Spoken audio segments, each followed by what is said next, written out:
Alrighty, probably for the playback, I'll just cut the first 15 and a half.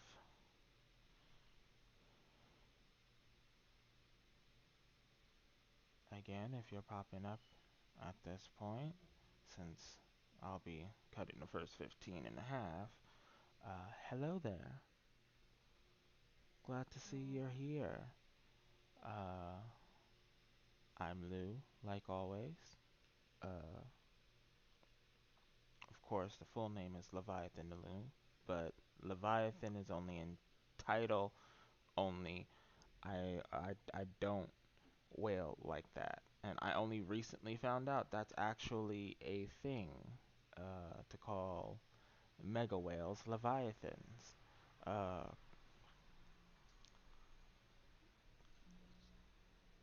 I didn't know this until recently, and I didn't know this until after You I've... know, this is starting to feel like chili pepper weather.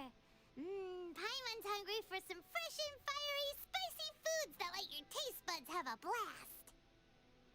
Okay. And if there's one dish that fits the bill, it's blackback perch stew. Come on, let's pay a visit to One Min Restaurant. No, Paimon, I have to do commissions first.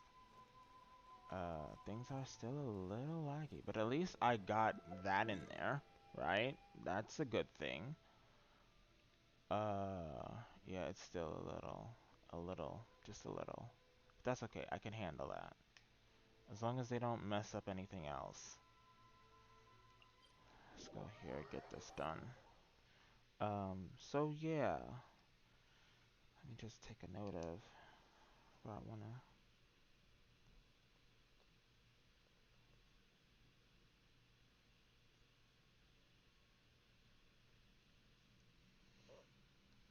Okay. So what we have on the itinerary today is very simple. I want to talk about the Archon quest for the past two patches. So that's Chapter 2, Act 1, 2, and 3. After that, I want to talk about Raiden's story quest and how I feel about that. And then I want to talk about Kokomi's story quest and how I feel about that. I know a lot of people have mixed opinions on... Ooh, I don't want to fight you. I don't want to fight you. I just want to get to... I guess this is... What is this? Oh, okay. I see. Solidify! There is no escape!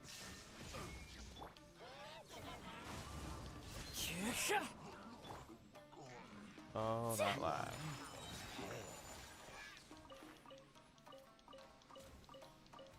Don't worry, I'm coming for you. Solidify! Illusion shattered!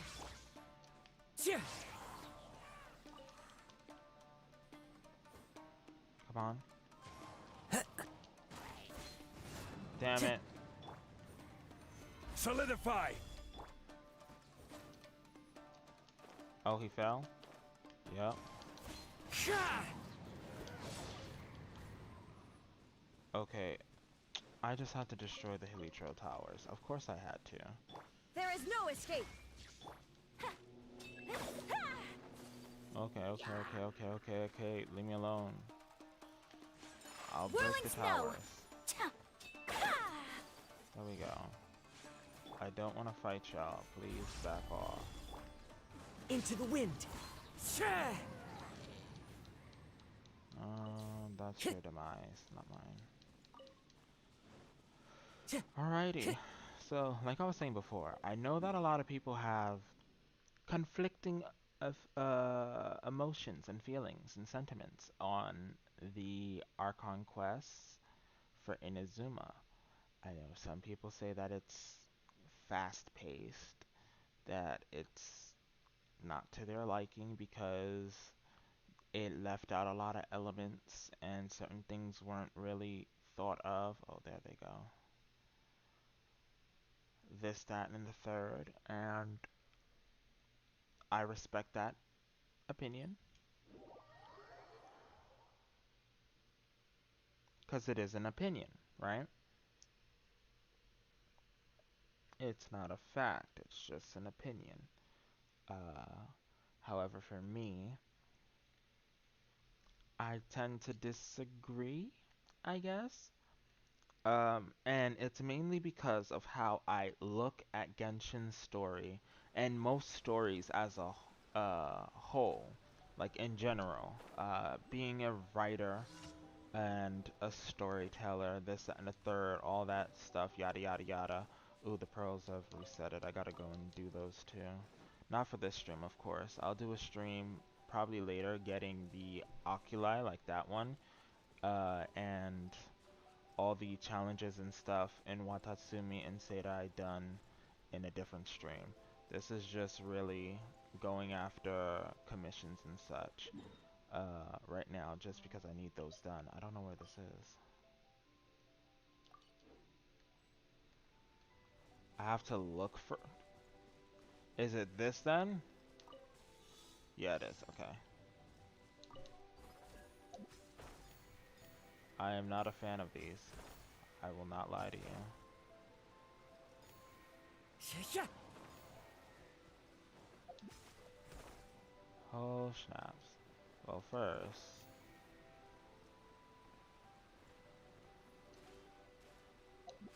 No! Uh-oh. Okay, you're sending me the wrong way.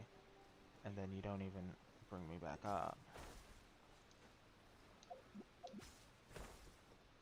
This is pitiful. Yeah. There we go. Anyway, so yeah, I see things in a bubble and Time to go. in fragments. I follow the wind. Uh, Mainly centered around their own little things. Not this one again. I don't like this commission. I'm not gonna lie to you. Where is that? Well, you far, so I'm gonna do you first. Time to go. Okay. So, when it came to the first one, right? Where we finally get The to wind knows Rito and all that jazz. Nothing Illusion too crazy, shattered. nothing too... Rise! Take flight. I guess you can say... Nothing really is happening at this point. We're just familiarizing ourselves with Inazuma, trying to get ourselves essentially legal in the country, since we technically get there illegally. Thanks, Beto. Um, those are my commissions done. Good. Okay, so we don't have to worry about that anymore. We can go to Liyue after this, after I get all the things I need to get. But, so, we just familiarizing ourselves, getting things done with the help of Toma, being Mr. Playboy, and essentially the child of Inazuma for us, which is appreciated, even though he does not really got the money like that. We go around helping some people, we ruffle some feathers, we meet uh, Hiragi Shinsuke, if I'm not mistaken, that's his name. He's trying to keep us in Inazuma because we assume, because they said that his daughter Chisato says that he was, talking with some arrogant sounding woman, and he only's, given that type of respect to the Raiden, so we obviously know the only arrogant sounding woman in this game so far is Senora. So we're like, okay, he's in cahoots with her. That's not cool. Uh, but Chisato comes Ad through Astra Abyssosk. and, of course, gets us, what we need, which I appreciate, right? So we go from Rito to Narukami. We get in there. We meet Ayaka. We talk to her. She tries to get us to join her for the whole, resistance. We're like, nah, that's not what I'm here for. I'm just here to meet the Raiden, so then after I can, find out what my siblings at, and I'll say sibling because canonically both uh Ether, though I call him Aether because I see that that's gonna always, is gonna come out. and Lumine, they're both considered the canonical MC. It's Time to your go. choice to choose. Of course, I chose. Uh, and from here on out, I know that it's incorrect to call him Aether. I don't care. I'm calling him Aether. Uh, I chose Aether only because I usually choose female protagonists in stories in the first place, so I wanted to shake things up a little bit. Plus, I really like his design and his voice. Not as much as I like Albedo's, of course, because Albedo's bae, but that's another story for another time. Um, so yeah, I got into it, you know, thinking that things are gonna be chill. We're just gonna figure things out and work through. I don't want to say a mystery, but more so understanding why things are happening in Inazuma the way they're happening, right? Um, I feel a little annoyed at myself for not jotting down the time, so I'll have to just rewatch it and put it in the chapters. I don't care. I'll do that. Anyways, so we meet with the three people who've lost their visions, uh, which was a very interesting thing. I found.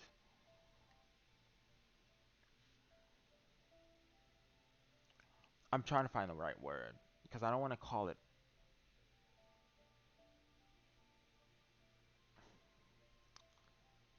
I found it intriguing. Let's put it like that. I found it intriguing that this was the case, if you get what I mean. And that this is what happens to people when they lose their visions. The first guy we meet, he forgets why he's even in Konda Village, which sucks. We help him remember that through his little journal thingy that he buried, if I'm not mistaken. Then the next guy is one of the samurai in the Tenryou Commission, and they took his vision because they felt he was lazy, despite the fact that he was actively helping the people uh, out of the kindness of his own heart, which I appreciate. It's like he's a he's a good guy, and it's unfortunate that he lost his vision um, in that situation. Then we have uh, I don't remember his name, but the dojo master guy who teaches that uh, art. I forgot the name of the art too. It's been a while. Okay, when in which instead of forgetting things, he was kind of haunted by his past, and everyone he feels like he, in a sense, let down, but also in another sense didn't let down. If you get what I mean. So I found that interesting Time as to go. well. It's like not everyone has a blank. Well, everyone doesn't have a blanket reaction to the situation at hand. Um, the situation, of course, being losing your vision. Um, so that was interesting, and it made me kind of feel like, okay, if this is what's happening and I can help, why not just help? Because this is the right thing to do. So that's how we, get ourselves intertwined in the political situation in Inazuma, which I appreciate. That's cool. I like it. Um, okay, let's stop right here for a sec so I could actually talk to this guy. Hey, guess who's here? Sorry to bother you. I mean, is it much of a bother? I'm sure that everyone in this game kind of is like, hey, I'm glad to see you. Oh, no way! It's the Traveler and Paimon! I haven't seen, I don't use this girl often, so I haven't seen her in ages. I'm happy. Ah, traveler, welcome. Good to see you. What can I get for you? I'm Gucci, just here to talk to your daughter. We want some blackback perch stew! Of course, the emergency food says she wants food. All right, black back perch stew it is. Make yourselves at home. It'll be right out for you in just a moment. Cool. Thanks, Chef Mao! I was just thinking about you guys, and now you're here. It feels like you heard my call and came running. I'm not Zhao. You mean you were about to come looking for us? Uh-huh. There's something I want to discuss with you guys. Did you happen to see how the city looked on the way over here? Everyone's getting ready for the Moonchase Festival. Oh, so that's what it's called. I already knew this. This is like, if you know anything about the very poor and rudimentary roadmap that MiHoYo has given the players, the only festival we haven't had yet is the Moonchase Festival. So, I expected this. Moonchase Festival? Is that another one of Liyue's ancient traditions? Maybe? And that's right! Moonchase is a big festival where we celebrate the arrival of the fall by moonlight. The old folks say that thousands of years ago, this was the time of the year when the Adepti would seek the way. What is the way? But it's completely different nowadays. We eat our favorite foods, spend time with friends and relatives, enjoy the moon and the flowers. So much easier. Basically, we just do all the things that people like doing and don't take a whole lot of effort. I'm still stuck on the way. Because if I'm not mistaken, my eyes didn't deceive me. That W was capitalized, meaning that it's something important. Sounds like Paimon's kind of festival. Of course. With your great taste in food, Moonchase Festival is sure to be to your liking. Okay, this is a hard decision. I don't know which one to. I want to say Paimon has taste. Hey, if you got a problem with Paimon's taste, just spit it out. I'll say it with my chest. You have poor taste. You like eating slime. I don't think that sounds delicious, if you get what I mean. So are you guys free these days? I'm taking part in this year's Masterful Chefs. If possible, I'd like you to be my culinary consultants. I'm down. I mean, I just finished dealing with a god and a divine priestess. Might as well, dumb it down and relax with the Gordon Ramsay of Genshin Impact. That's right. Getting some suggestions from friends will broaden your horizons. Masterful Chefs, huh? So is that like a competition? Like Master Chef, the show that Gordon Ramsay is on. Yeah? Right, yeah! I guess you probably haven't heard about it before. Clearly. I've only been in this world for what, like a year or so? And I've only really dealt with Liyue for a short amount of time. Like, I don't know your customs like that. Every year, Moonchase Festival has a different theme, usually picked by the Qixing.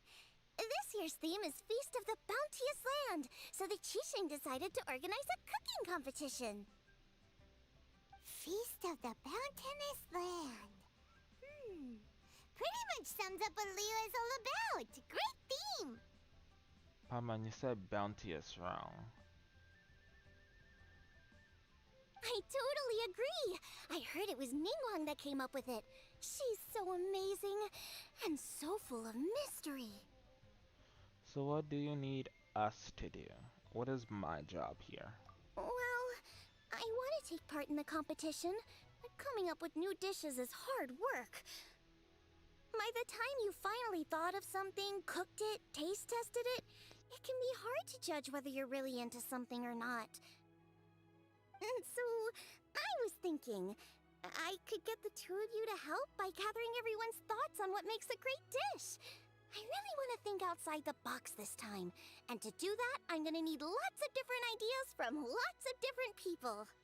This'll be a piece of cake! We've got friends from all over the map, haven't we?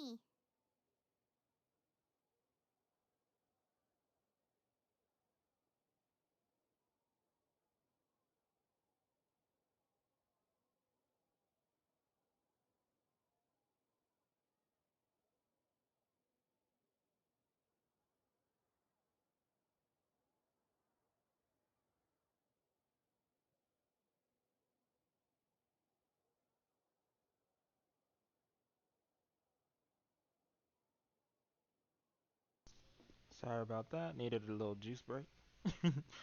Um, so I had to go and grab some juice.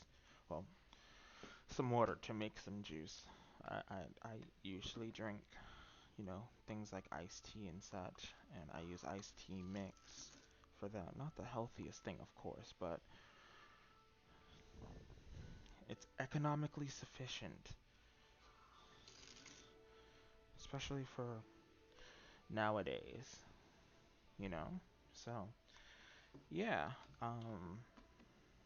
we do have friends all over the map. Uh, kinda. We only been to 3 places. Technically 4, if you count the Golden Apple Archipelago, mm,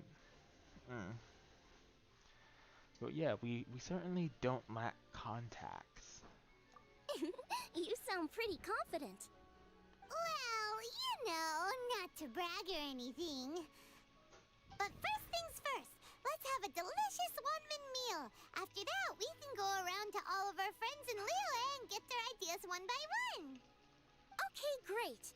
Also, Golba should be back soon, so we can all go together. Here's your black-back perch stew, folks. It smells so good.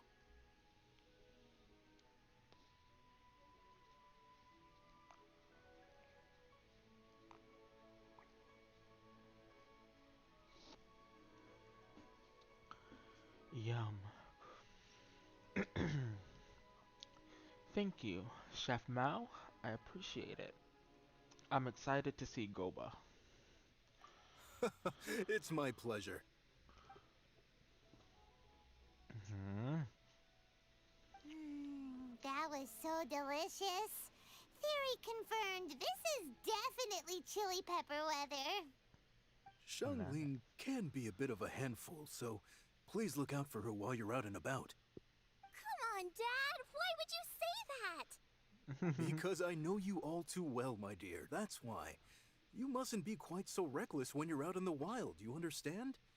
You do well to be a little more cautious, like our traveler friend. Don't worry, we're all friends here. Let's all look out for each other. Ah, and Globa's back. Roly-poling around as usual. All right, let's pack up and head out.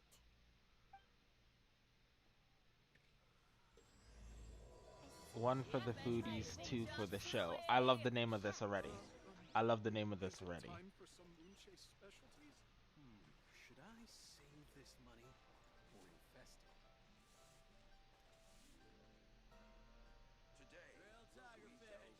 it? So, I'm gonna be honest with y'all, right?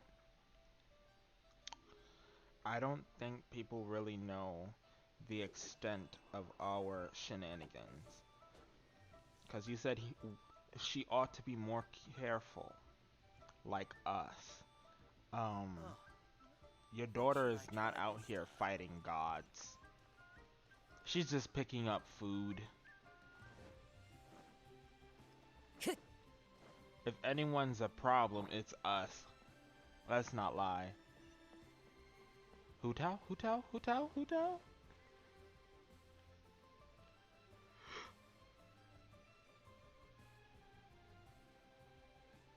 Is it her? Hello? So, it's outside the box thinking that we're looking for, right? Hutao always seems to have a unique perspective, so let's make this our first stop. It is Hu Tao, but I can't see anything. There we go. What? My ears are burning. Did somebody say my name? As you guys know, despite the fact that I love Albedo very much, Hu Tao is also. If there was to be a female counterpart to Albedo, Hu Tao would be that counterpart. I love this character so very much. I'm excited that she's actually in here, cause it's been months since I've been able to see her in the story. Yeah, it's Paimon and the Traveler. Oh, and Xiangling too. We've come to hang out. How you doing? The old walnut. Ah, of course, Hutao. way, way outside the box. Meaning you're here for some other reason, right? How might I be of assistance? Well, Hu Tao, I wanted to ask you, what kind of food do you like? Vegetarian stuff, if I'm not mistaken. She likes a vegetarian abalone. Isn't that like her specialty? What food I like? Off the top of my head, I don't really have an answer. That's a lie. Come on. Wow. So even Hu Tao gets lost for words sometimes. Paimon sure didn't see that coming. Come on, even the chirpiest birds clock out for the night, right? I'm no different.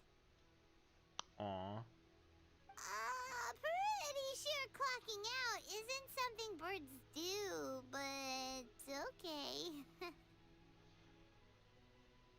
R/whoosh for Paimon. She really just did not understand what that meant, but okay. It's okay, Hu Tao. Just keep it simple. Right! There's no need to overcomplicate it. Just pick a dish and tell me what you like about it. I'm doing some market research.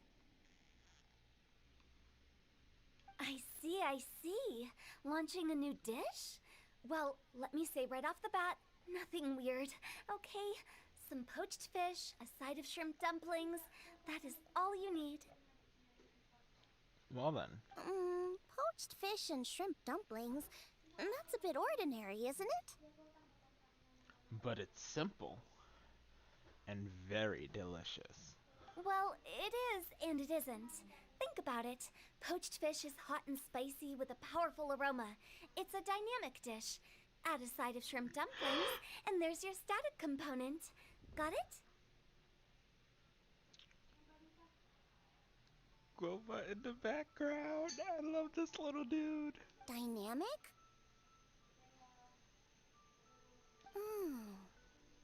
Oh, I can do dynamic. Mushroom slime stew it. No. No, not that kind of dynamic. A dish is more than substance, it's a mood. Poached fish is red and spicy. It elicits a response from the eyes, ears, nose, and mouth. That's why I call it dynamic. Shrimp dumplings are more subdued, clear and smooth with a pure and subtle fragrance. I call that static. Combining dynamic and static is how you create a perfectly balanced meal. A union between opposite but complementary features coexisting in perfect harmony. And this is why I love the walnut.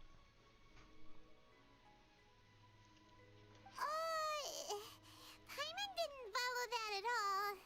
But at the same time, it kinda sounded smart, so...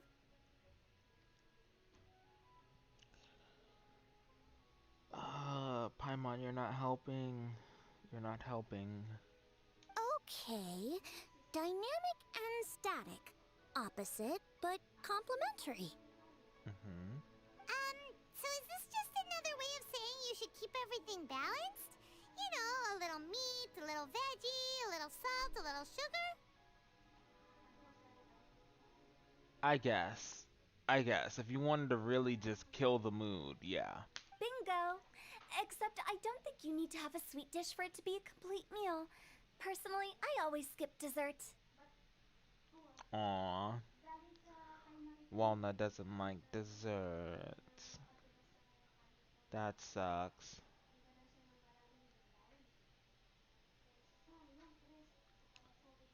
Aww.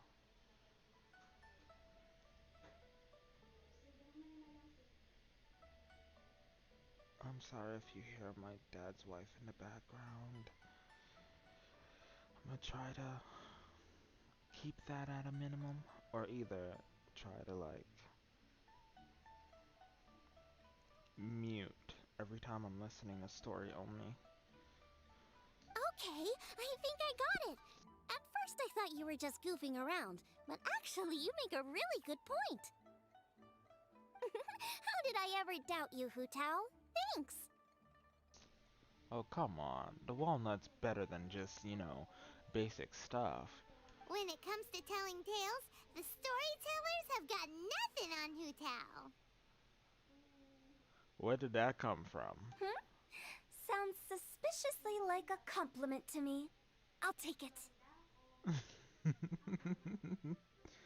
Again, I love this character so much. You're clearly a keen philosopher. Uh-huh. Well, at least one of you gets it. Of course, I'm smart, and I'm not food. Everything in this world runs on its own set of principles. Be it the circle of life or sugar and spice. You either get it or you don't. I felt that. Since the Traveler seems to approve, I'll make sure to factor it in. Good, because I don't want to hear or see anything concerning no oddities. Like mushroom slime stew. That does not sound good. Maybe to Paimon because she'll literally eat anything. But for a human, I don't feel like that's of smart properties. Paimon thinks we're pretty much done here now. Let's head to Boo Boo Pharmacy next. I don't want to talk to Genshin Orochimaru, but if Chi-Chi is there, she'll probably say something about Boo Boo coconuts. Pharmacy? Yeah, you'll definitely get some interesting responses over there. What was that smug face I saw? Well, what does she say? Does she say anything? Hu Tao, Hu Tao. No, not the board. If you find out anything interesting, you've got to come back and tell me about it. Of course. Of course. That's my girl. Maybe I should use her for today. You guys think I should use her for today? Since this is a Liyue based event, I might as well use my favorite best girl. Good eye.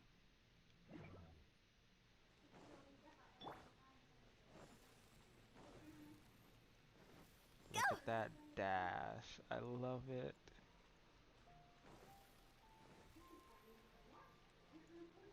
To Boo Boo Pharmacy. I really don't want to talk about Baiju.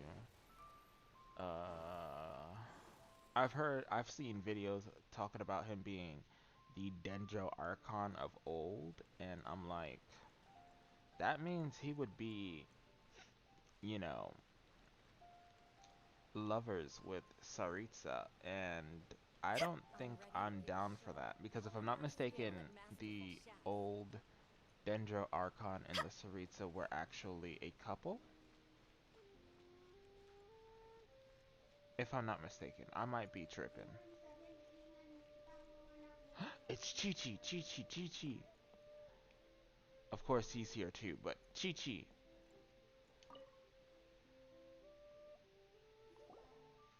Oh, it's you. Is everything okay? Yes, Chi-Chi, we just need some help. Why, if it isn't the special guests who seldom visit. Less busy than usual, I see. Look at Gova looking around, he's so adorable, oh my gosh. But yeah, what's up, Changsheng? I like you. You're a snake. I like snakes. At a distance, of course. I don't want them on me or anything. Yikes! What happened to Baiju's voice? What are you talking about? Have you forgotten he has a white snake? Excuse me? The neck. Oh, it's just Changsheng. Yes. It's been a while. Welcome, welcome. Here to procure an herbal remedy, I presume? No. No. We actually came for the conversation this time. We're here to talk food. Yesn't. I'm entering this year's cooking competition, so I wanted to ask you both. Oh, wait, there's 3 of you. I wanted to ask the 3 of you what kind of food you like. I don't think snakes would have the same type of like palate taste as a human, but we'll see what she says. Most astutely self-corrected. We shall surely supply our assistance. Cool. You need to know what food I like? What is it, Chi-Chi? It's all the same. No flavor. I see. But don't you like coconut milk? Chi-Chi has some gustatory dysfunction and can't taste any food. Make no mistake, she's not being uncooperative. Aww. Poor Chi-Chi. Oh, I understand. That's fine. Still, I'd expect Chi-Chi to have some sort of dietary preferences, though. There must be some dishes that you like the sensation of. Like coconut milk? Sensation? Yes. There's one. And it is? Coconut milk.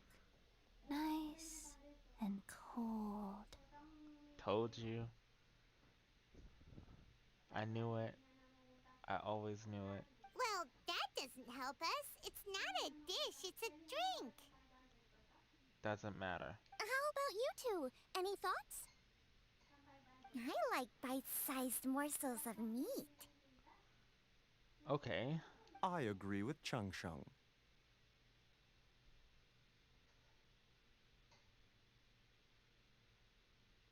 Why?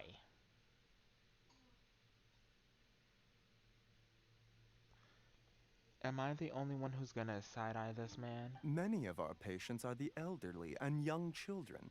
They find large chunks of fowl or seafood difficult to swallow and digest. Dishes where the ingredients have been finely chopped, on the other hand, are far more suitable for them. We also see plenty of people with colds and sore throats who find it difficult to eat rich food. From a purely pharmaceutical perspective, I tend to recommend soups and stews.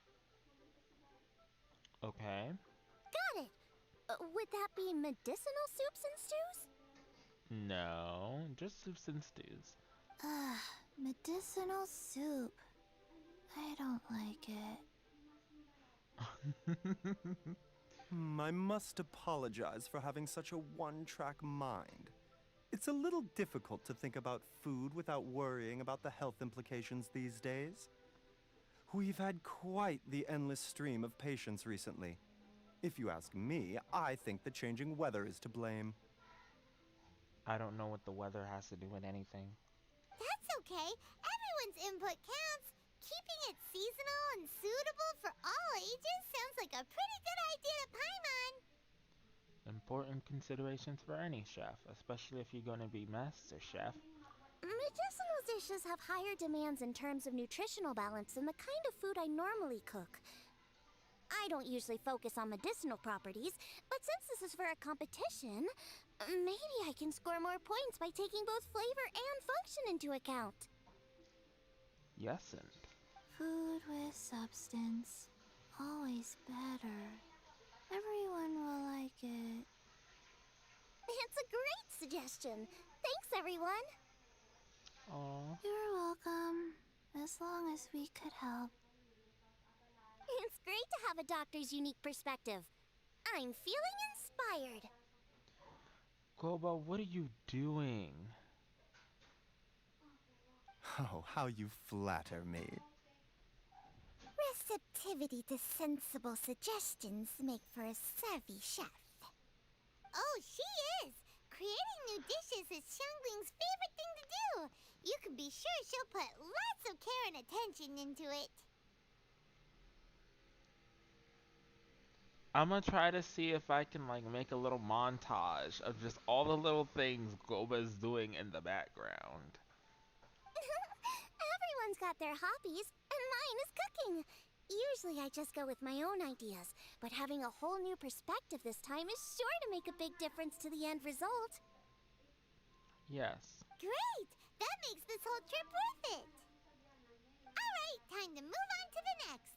So we've got an independent thinker's perspective and a health perspective. Next, Paimon thinks we should probably talk to some picky eaters. Ooh. So, are we talking about Changyun? Because I know that he likes cold foods only. I don't know what Jinyan likes to eat, and I know Xingqiu might have some acquired tastes. Maybe even Ningguang, but I feel like that's a little too pushy. Or Kaching. Kaching might have something as well. Yujing Terrace, okay.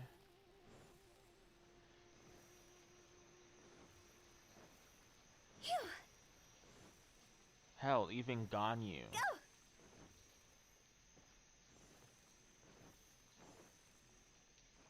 Or Madam Ping.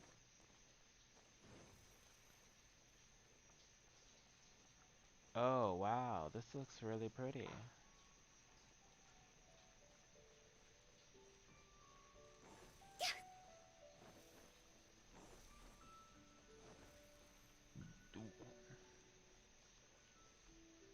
Hey, okay. Hmm? Oh, it's the Traveler in Paimon. And Xiangling. Mm-hmm. Greetings, friends. It's been a while. Indeed. Hey, what brings you here? Huh? Everyone's gathered together here. Has something happened? What's with this great big stone on the ground? I was literally gonna talk about what is the huge egg. Long story. So, just to confirm, I will assume responsibility for handling this stone of unknown origin. Any objections? Ooh. Okay, Kaching, I see you. None here. You know how to get things done, Kuching. As long as it's with you, I can rest easy knowing that it's in safe hands. Should I take this to mean that you doubt the relative safety of leaving this in the hands of the Tianquan? Ooh. The moms are fighting. Huh? Well, for starters, Ketching is the one who's always out running errands, rain or shine. Besides, you don't seem to give a wooden more about this whole thing anyway, so what's it to you? Ooh. The moms are fighting. I was merely joking. You, meanwhile, seem only too ready to pounce when an opportunity to publicly lambaste me arises. Even when it means giving our poor mutual friend here the cold shoulder. What the hell is going on? Is this a bad time? By no means. You wish to know about the stone, I presume. Then let me invite the great seafarer Captain Beto to tell the story, if she would be so kind. Okay. We're gonna autoplay this part. You... Fine. Well, it's a big one, right? And such a smooth surface, too. Makes you think there's gotta be a good chunk of jade in there. It was found by a fishing crew, not far off the coast. Mm-hmm. It must have been underwater for years. So the erosion will be what's given it that smooth finish. Finds like this cannot be kept as private property, and must be submitted to a holder of public office. Placing it into our custody will also give them peace of mind. So, what's inside it? Well, we've hit it with just about every weapon we could get our hands on and haven't managed to even dent it yet. Clearly there's more to it than meets the eye. No weapon could smash it open. Wow. Paimon doesn't think we've ever encountered a stone like that before. Kuching Yeah. has taken an unusually keen interest in this giant stone, which is why we are leaving the matter in her capable hands.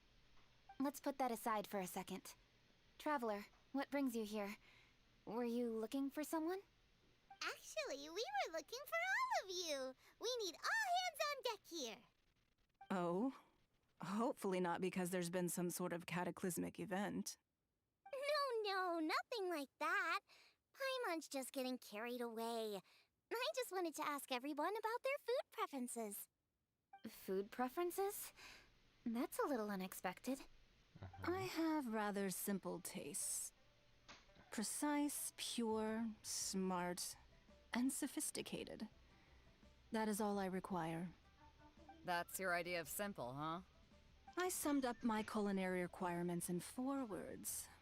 Is that insufficiently simple for you? A few weeks out on the open ocean would fix your flawed definition of simplicity, let me tell you that. What about you, Beto? Me? If it's freshly cooked and piping hot, that floats my boat. If it's got a little chili pepper in there too, I'm one very happy captain. Paimon thought you would have said bar food. Bruh. Oh, bar food works too. As for me, it's got to be seafood. Okay, got it. So, seafood, piping hot, and, simple but sophisticated. Not a lot of overlap. And that's where I would disagree. Traveler, surely you've heard of golden shrimp balls. Yes.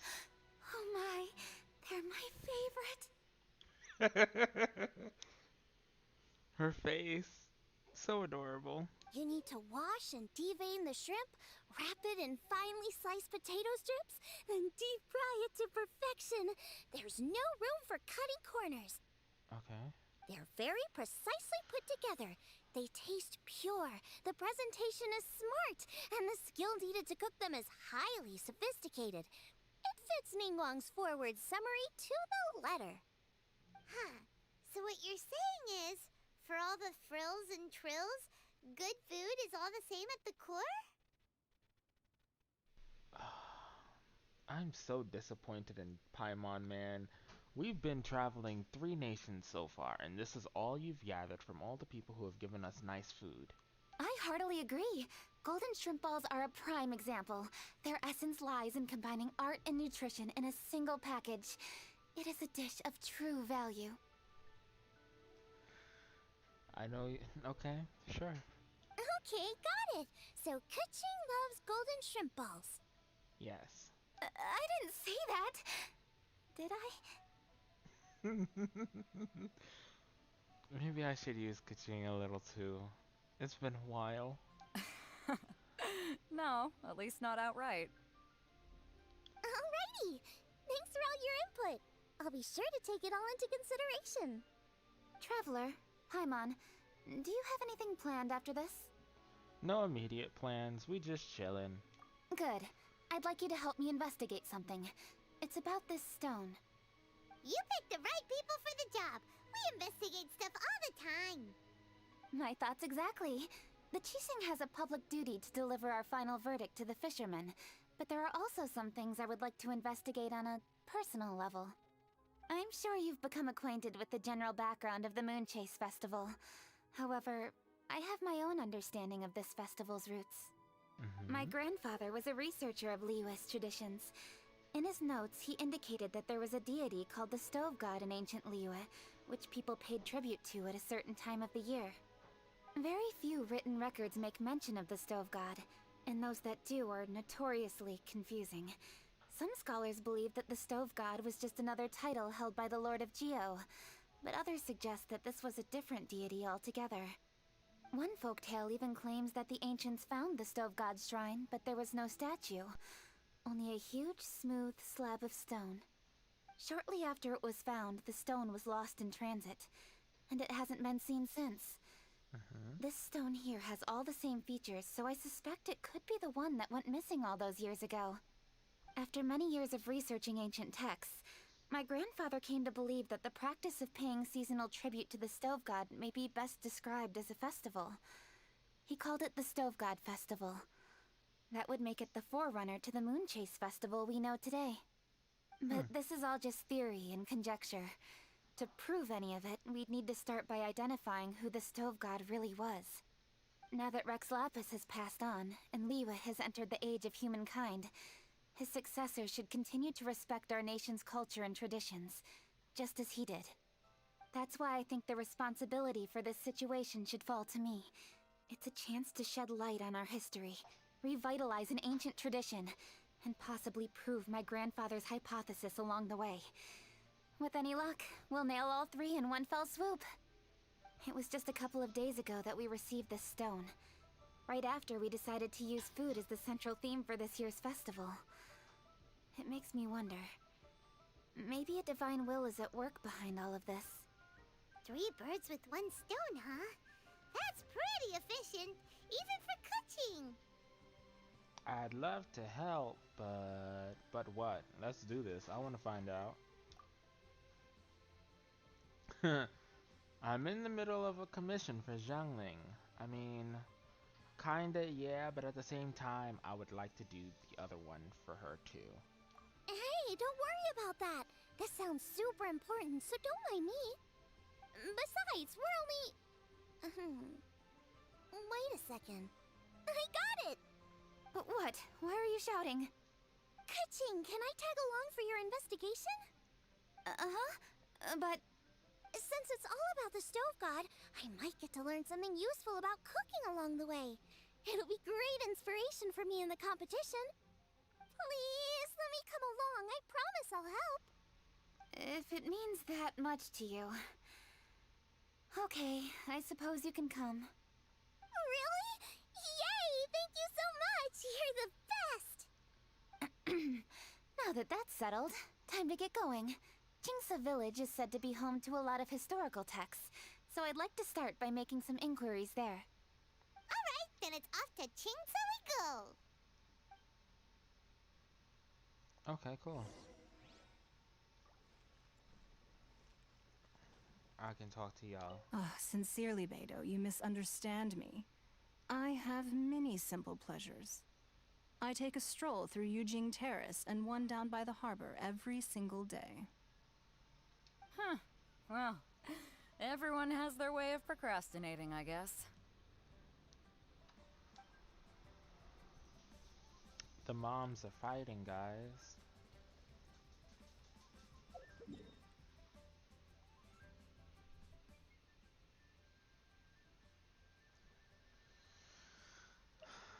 I was supposed to talk about the story and everything, and I just got so swept up in this. So I guess we can at least try to figure out how much more of this we can go, and then after I'll continue. Or at least attempt, you know? Oh, I've been doing this for an hour already? Shoo. Or more so, about... since I had to get rid of 15 minutes of that. 30 some... No.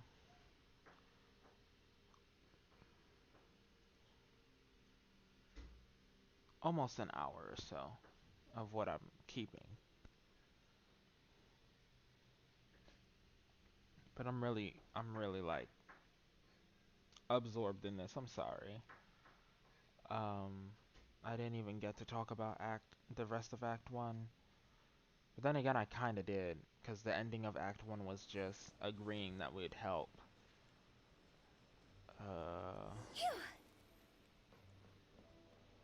Hi, hi.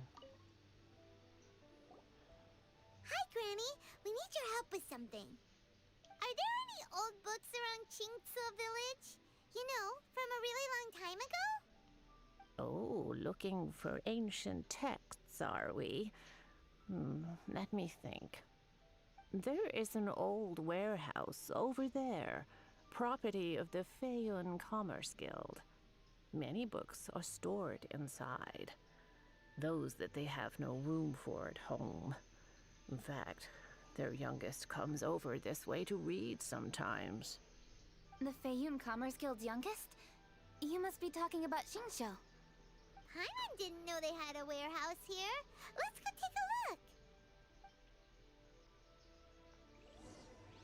This is gonna be good.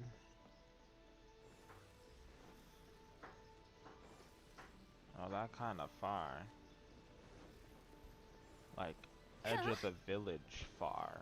Phew. Go!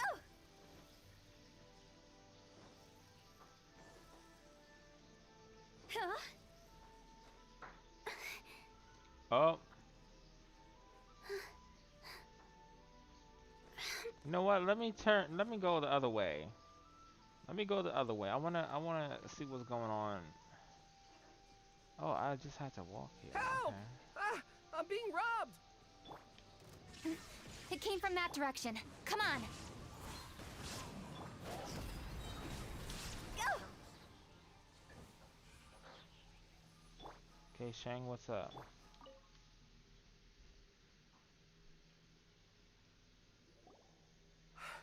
I've come here to clean the book Ooh. warehouse plenty of times before, but this is the first time I've run into these crooks. Are you all right? I am, thanks to all of you. Hey, wait a minute. You're the traveler, aren't you? And you're with... Lady Kuching. An honor. Truly an honor. We'll try not to take up too much of your time. I understand that this book warehouse is the property of the Feiyun Commerce Guild. Could you advise whether we might find any text relating to the stove god in this collection? The stove god? I heard that's the Lord of Geo, right? Huh? Really? Yeah. A friend of mine who conducts research mentioned it once before. We use stoves for cooking, and stoves are built from rock. Some people think that the stove is a gift from the Lord of Geo. And that's why they call him the stove god. Seems logical enough. But do you have any books on the topic? I'm sorry. I'd have to ask the young master about that. Oh, any questions? Please, ask away. Hey.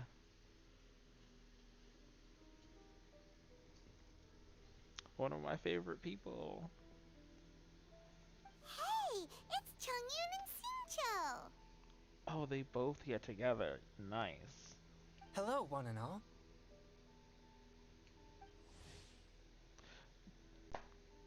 You can't be serious. They acting like I do not know who Chongyun is. I know who this boy is. He was literally I don't think I got Noelle until after I got Chongyun. Cause when I first started the game and I first got it my first few acquaint fates so I could do the 10 pulls on the beginner banner, he was the first 4-star I got. So I've had him since January, quite honestly. Even before Noelle. Because, you know, she's guaranteed if you don't get her in the first 10 pull. So, yeah. Hey guys, what are you doing here?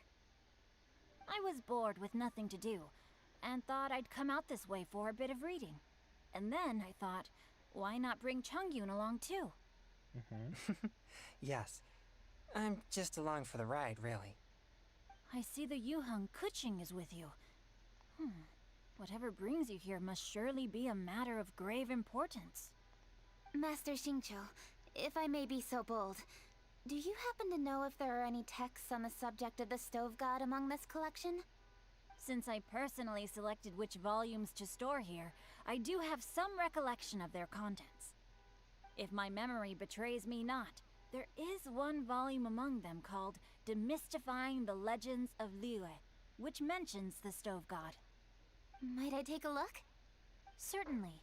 If it pleases my lady, I shall lead the way. Sheng, I will take care of things here. You're free to go about your own business. Lit. They're back! So did you find it? Yes, Master Xingqiu has quite an exceptional memory. Demystifying the Legends of Liyue does indeed mention the stove god. However, it says the following. The body of the dragon wielded a tail that could eclipse the sun, and claws to command fire and teach the ways of wisdom. Receiving the gift bequeathed unto them, humankind cooked food with fire, and thus did they prosper. Uh-huh. The body of a dragon? The stories about Rex Lapis say the same thing. Right. That much is true. But this is the only passage in the whole book. If we want to find out more, we'll have to continue our investigation. There's nothing further to discover here. It seems we'll have to look at other options. I come from a long lineage of exorcists, and our family too has amassed a number of ancient texts. Now that you mention the stove god, I seem to recall reading somewhere that this god once appeared at the Guili Assembly. Of course, I can't say if it's true or not. Books are penned by people. All they can do is show what the author was thinking. Everyone's mind is different, so every book on a given topic will give a different account. I apologize that we could not help in a more substantial capacity. Your help thus far is quite ample. Liyue is a vast and rich land. All things that existed here in the past have left their trace. So long as we do not abandon our search, it is sure to bear fruit eventually. Thank you all. We will continue our investigation elsewhere. Ah, hold up! I had a question too. Shincho, Chongyun, could you tell me what kind of food you like? Food? Oh no. You're not thinking of taking part in the Masterful Chefs, are you? Yeah, I totally am. What's wrong? You look like you've just seen a ghost. Xiangling, this is a major event. I beg you, please don't cook anything strange for this competition. What do you mean, strange? You know. Mushroom slime stew, to give one example.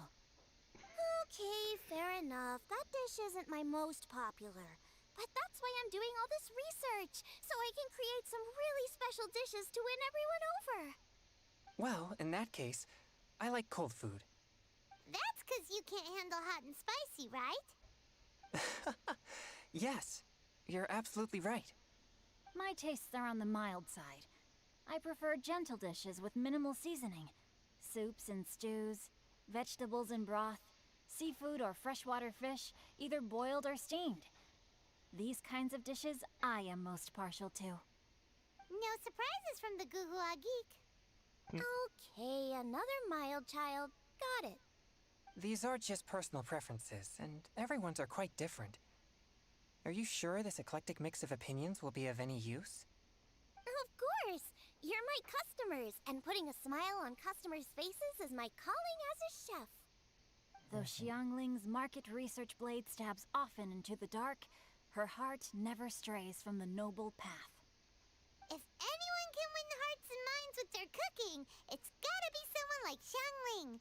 She's got pure intentions and really cares about the customers. No, where's all this praise coming from? Knock it off, guys. You're embarrassing me.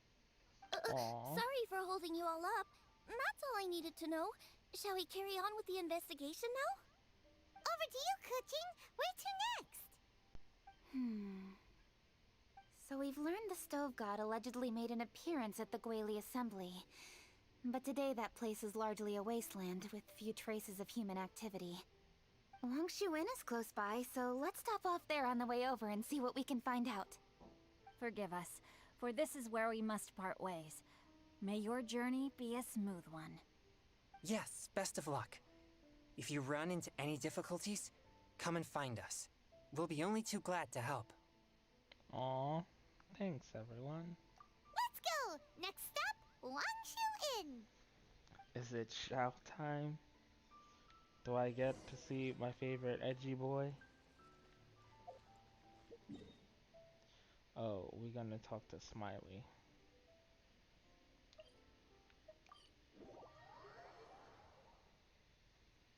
I mean, that's fine with me. But I wanted to talk to Zhao, not that Zhao.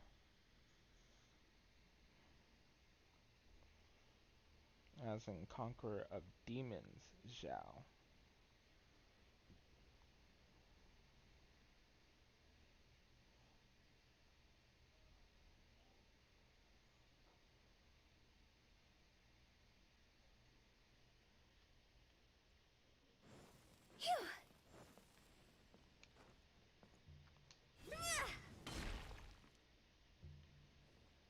There's Yanxiao! What's up, dude? Huh? Oh, Traveler. Who are all these people? Important people. Friends of ours! Allow Paimon to introduce Xiangling, Guoba, and Kuching. Kuching? Of the Chishing? She's the, Hi. No need to be so nervous. It's all good. It's not that. It's... I mean, I'm just your typical commoner. I've never met someone as high up as the Yuhang before in my whole life. Look at that strong body, those powerful hands, and honest eyes. This guy must be a really great chef. So, is there something I can help you with?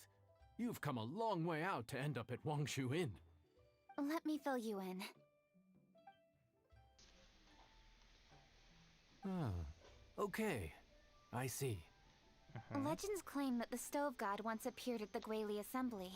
As Wangshu Inn is the oldest extant building in this area, any historical texts from around these parts are likely to have ended up here. Is there a room in this inn for storing books? And if there is, do any of them mention the Stove God? Well, now that you mention it, we do have a fair few ancient texts here. I remember looking through an old recipe book once. I just need to remember where they're all stored.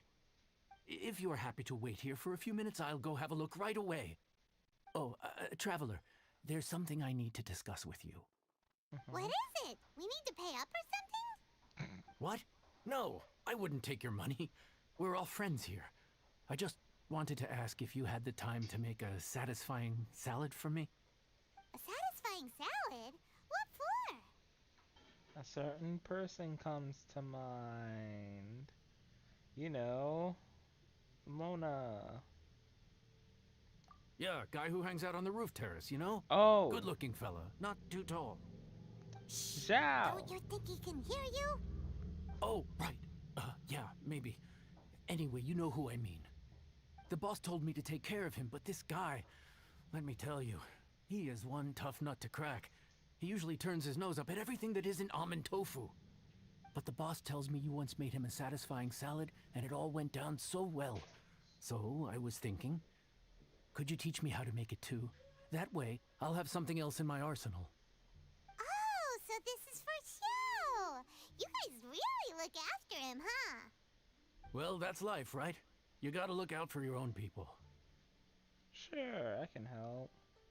All right then. Wait right here. I'll be just 1 minute. Clock is ticking! 59, 58... Unnecessary. Sorry for the trouble, Traveler. We're all friends here. Don't worry. Okay. Here you are. Thank you ever so much. While Kuching's reading her book, let's make that satisfying salad. Xiangling, what are you gonna do?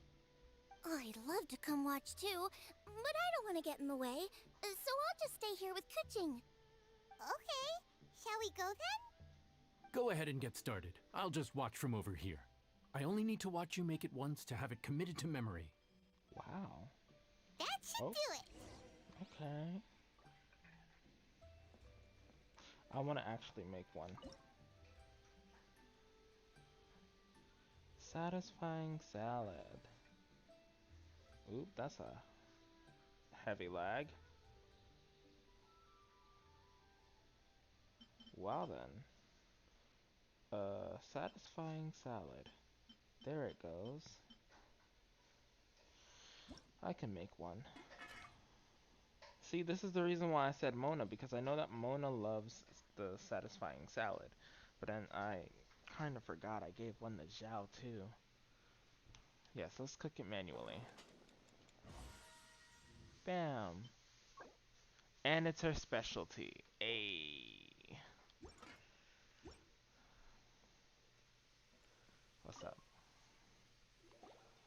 All right, thanks for that. I think I've got it now. Nice. You got all the steps down, right? Of course. Don't forget, I am the best chef around these parts. Let's go see what Kuching and Xiangling are up to. Kuching, Xiangling, we're back! You finished cooking? Good timing. We finished our reading too. Nice. And? Useful? Or no? Useful. There is a passage concerning the Stove God, and it's not what we were expecting. I quote, 60 miles to the northwest is the Guili Assembly. Many were settled there, where they hunted in groups, farmed the land, and made their living from what the soil yielded. When the stove god descended, one god became many, all of which were the height of children. As does a star when it descends into the world, so the stove god went out among the common folk and taught them to create fire. With fire, the people at last learned to make hot food, and they dined on rice kanji and cooked meat thereafter. This is a radically different account from the one given in Demystifying the Legends of Liyue, and also a conflicting one. One god became many. Does that mean there was more than one stove god? Taking the text at face value, that is what it says. Went out among the common folk and taught them to create fire. So did the stove god really go and teach people how to cook firsthand? Now that's a god who truly cared for their people. So, we've got two leads, but they contradict each other. How do we know which one to believe? By continuing our investigation and reserving judgment for now. Thank you for this text, Yanxiao. It's my pleasure, really. Think nothing of it. If anything, I should be thanking the traveler. Listen, you've helped me an awful lot. Not just today, but in the past, too. I want to make it up to you properly, and as it happens, things are pretty quiet here today. So I'd like to take the chance to treat you all. What do you say? Will you stay for a meal? Wow, he sure sounds confident in his cooking. I like that. Confidence is one of the best ingredients a chef can have. I really want to try his cooking. I say we take him up on his offer. Gitching, can you spare the time? It's hard to refuse a generous offer like that. Yes, I think we can fit this in. Yanxiao, we await your culinary creations with great anticipation. I won't disappoint. Awesome. Seat downstairs. Huh? I'm shocked nobody said anything about Vergoldet.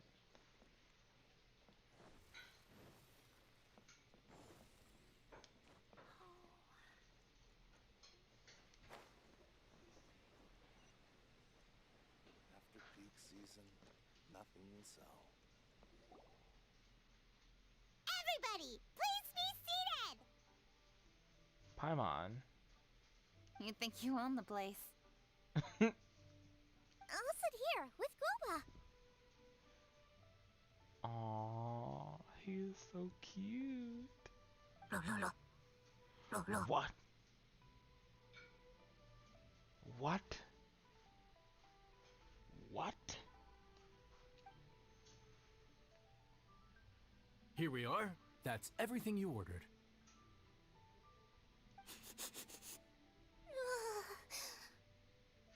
It all smells amazing. I think I've met my fellow finalist. It smells beautiful. Strange. I never would have guessed that such a gifted chef worked here. This inn isn't particularly known for its food. Everyone likes a good meal, whether they're staying the night or just stopping by for a bite. We call it an inn, but the fact is it's much more than that. We have to cater to all aspects of daily life to make this a true home away from home. Please enjoy your meal at your leisure. I should get back to work now. Yanxiao, are you taking part in this year's Masterful Chefs? Huh? You too? Yep, I've signed up already, and I've got my eyes on the prize. Your cooking's delicious, Yanxiao. I'm really looking forward to seeing you in the final. Huh. Interesting. All right, I'll see you there. What was that? Some kind of power move? No, it seemed more sportsmanlike than that. Yep, he's a really talented chef. His food was excellent, and it showed he has a level-headed personality. That's the kind of chef that could be a match for me. Nice. I haven't had any competitive cooking experience since my cook-off with Brooke in Springvale. When the heat is on, you'll rise to the challenge. Hey. You're too kind. Guoba, what are you doing? Hold on, I gotta screenshot this face.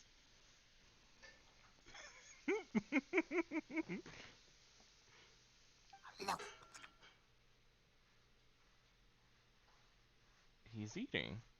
At least I think. Guoba's eating the... Those were Kuching's! How could you steal them while she wasn't looking? Oh, my golden shrimp balls.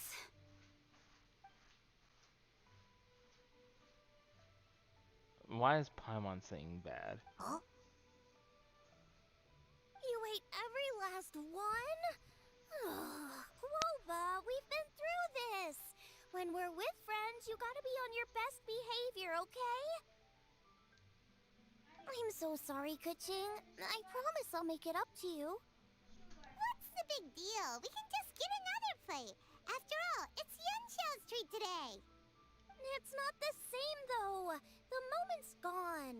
Sure, you can eat something else, but you can never go back and change the feeling of despair as your food is snatched away from right under your nose.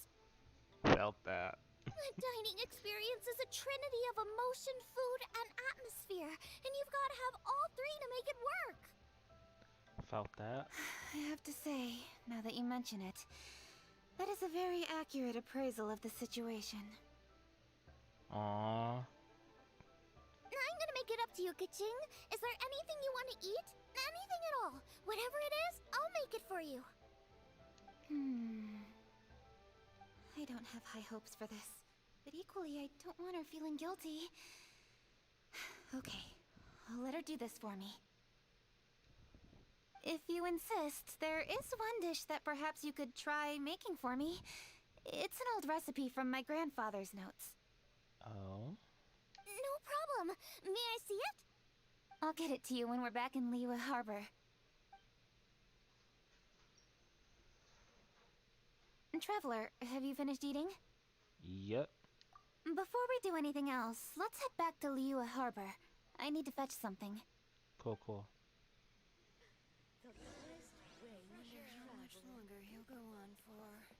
Please give me the After peak Sunsetius. season, nothing will sell. I got the book, right? Yeah, okay. Well, back to Liyue Harbor.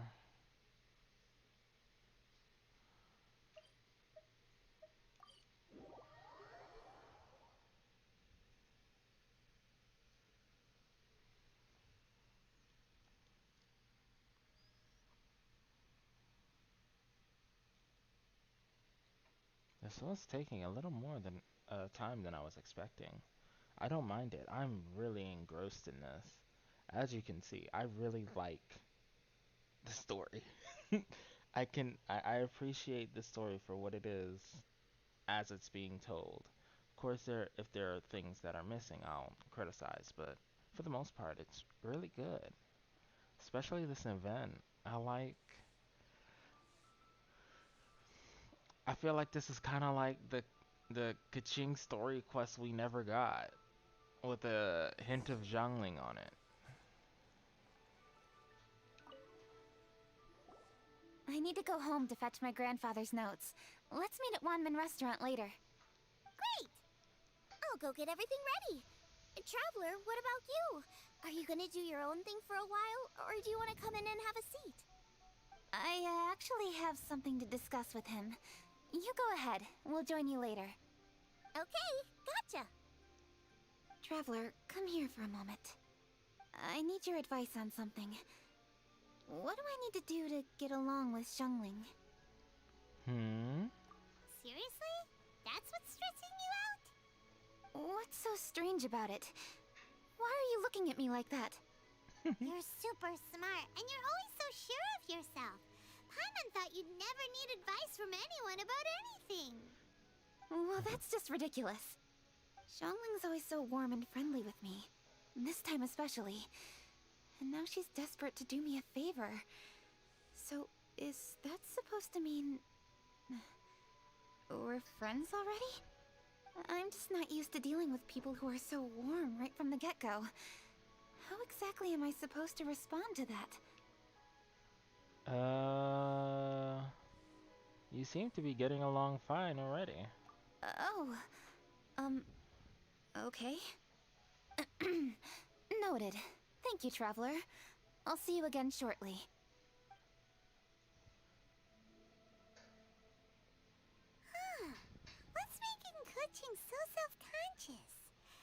that nobody would be able to get under her skin.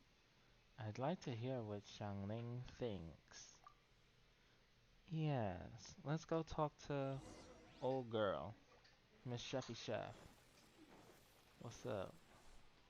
Is it time for some Moonchase special? Hey, we're here! Hey, Cool. grab a seat. I'm just running through my ingredients to see what I'm missing. Xiangling, can I ask you a question? Oh, we're gonna do this now? Yeah, What is it? Paimon can explain. But this is your idea! Why you gotta dump it on Paimon? Ugh. Okay, so back at Longshu Inn, we noticed you and Kuching were getting along pretty well. So you really like hanging out with her, huh? Yup. Kuching's good-natured and easy to be around. The kind of person everyone wants to know, right? You're a braver person than Paimon. The first time we met Kuching, Paimon found her pretty intimidating. She does have a formidable presence. 'Cause, I mean, she has to. She's literally one of the leaders of the entire nation. It's necessary. You think so? I remember thinking straight away that she was really easy to get along with. Didn't you see her sneaking treats to Goba back at Longshu Inn? Yeah, she's great. We know that now. We're just talking about first impressions. First impressions? Oh, okay. Hey, have you guys eaten grilled shellfish before? They can be hard to crack at first, but they taste amazing that way. We've eaten shellfish before, but I don't think we've ever tried eating them grilled. Oh, you're missing out. I'll grill some for you another time. But anyway, Kuching's like a shellfish. Maybe a little closed off at first, but once you get to know her, she's got a soft and squishy side too. Not to mention that even after her favorite food was stolen away, she was still happy looking after Guoba. I'm really grateful for that. You make a good point. You know, Xiangling's intuition for people seems really spot on. Is that why she took a liking to Kuching so quickly? I think so. That's sweet. Aww. I'm just loving this. I gotta tell my friends to do this. 'Cause they've been, like, super into other games right now. So, especially one that's kinda had Kuching as a waifu for a minute. Of course, until Raiden came along and then he switched sides because, you know, it's not that tastes have changed, it's just that Raiden is essentially the Genshin copy of Mei from Honkai, and he played Honkai first, and Mei was actually his waifu from there, so he's kind of converting back, I guess you can say. But yeah, he would definitely love this. It's right up his alley. All right, let's see. We're okay for carrots and crab, and we still got some ham and mushrooms. I wonder what Kuching's recipe is gonna be. Huh? What was that noise? What's going on? What the? That bird is huge! Ah, it's the ladybird! Excuse me, one shall not be addressed in such a manner.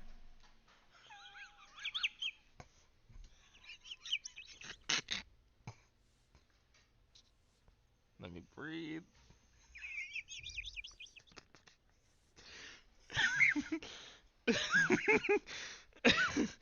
No!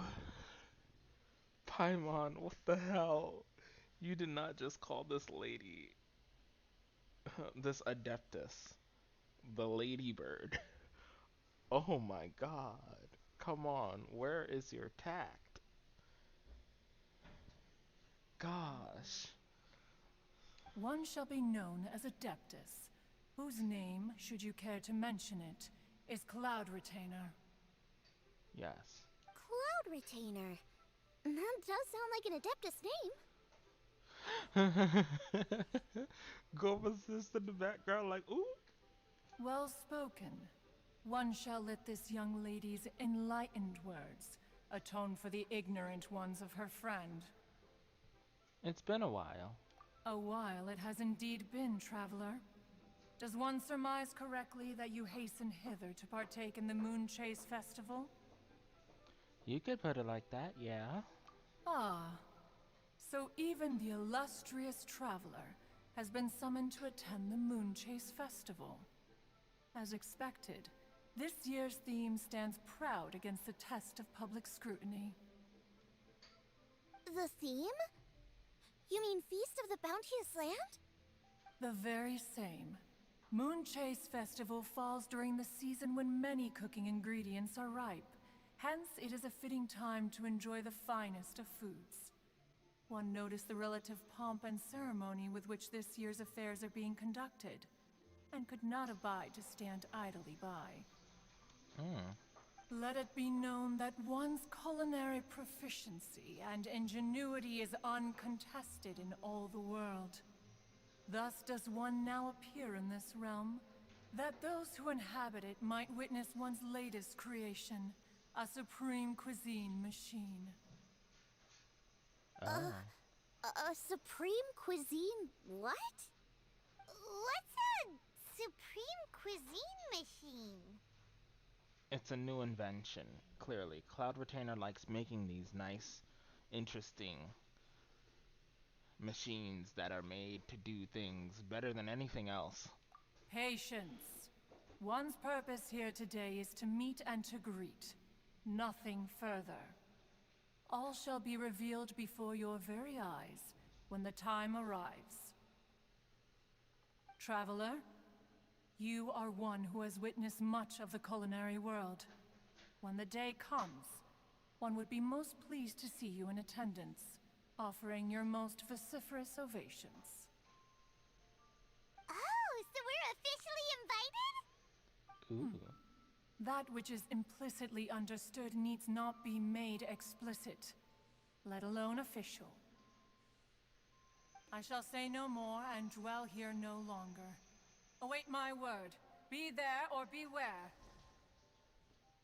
This bird always disappears just as quickly as she shows up.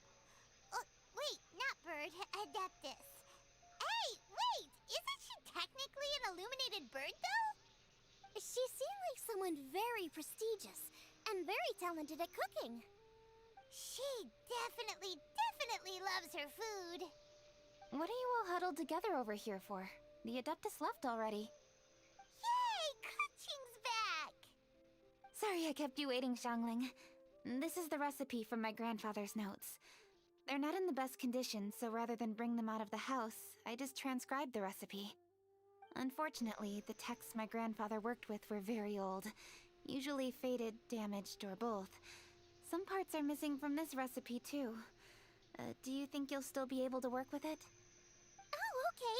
Let me take a look. Give me some time. I need to look into it. Sorry for the trouble.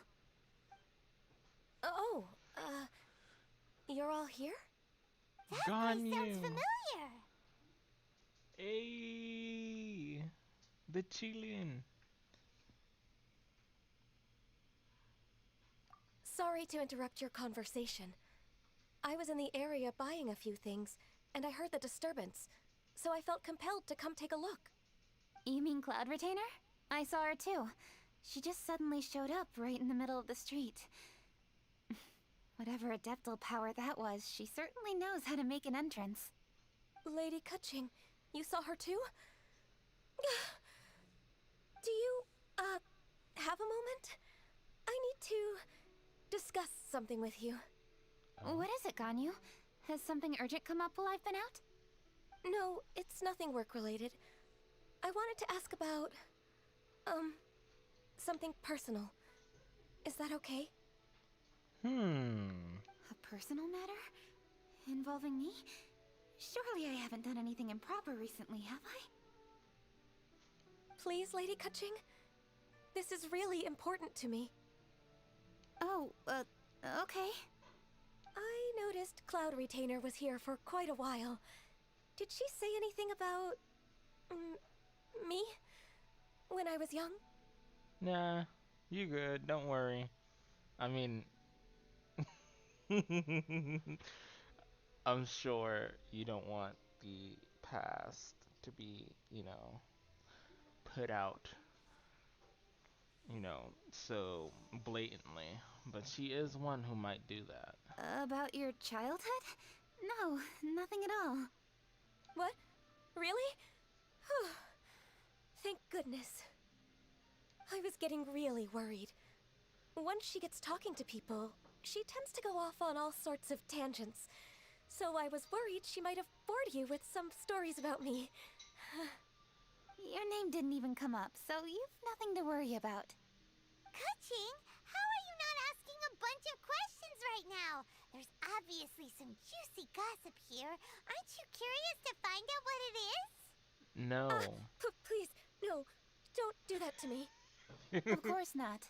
Whatever it is, I'm not curious and I'm not going to ask. If Ganyu has a secret and she wishes to keep it that way, nobody should make it their business to try and get it out of her. That's just basic decency, is it not? Exactly. Yes, ma'am. Paimon will never bring it up again. Kuching, Right. Thank you. You're so kind and considerate. I've always seen that in you. What's that got to do with... Honestly. Go on, you should be getting back now. Oh my, you're right. I should. Okay, everyone. Please excuse me. I should get back to work now. Take good care of Kuching for me. Hey, what are you trying to say? Don't worry, Ganyu. We will. Thanks. Hope to see you again soon. At the end there, she sounded like your big sister. Aww. Just ignore her. Hey everyone! I just had an idea. It only occurred to me when that Adeptus showed up. Do you think the Stove God could be an Adeptus too? Ooh, could be. Maybe. I don't want to assert either way, but it seems highly likely. In that case, we should go ask the Adepti about it. I think my master might be able to help. Master? You mean your teacher is an Adeptus? Uh-huh. She's over at Yujing Terrace. Come on, I'll introduce you. Madam Ping? Phew.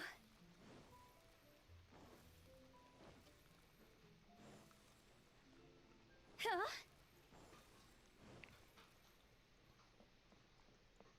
Is it Madam Ping?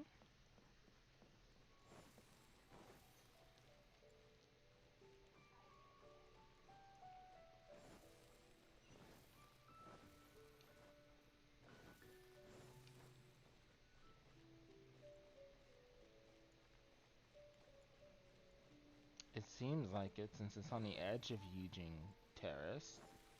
And that's usually where she chillin' at, tending to the flowers, like usual. But she said her master.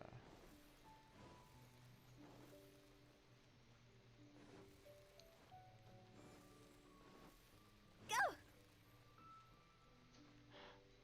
Yup, it is her. Master!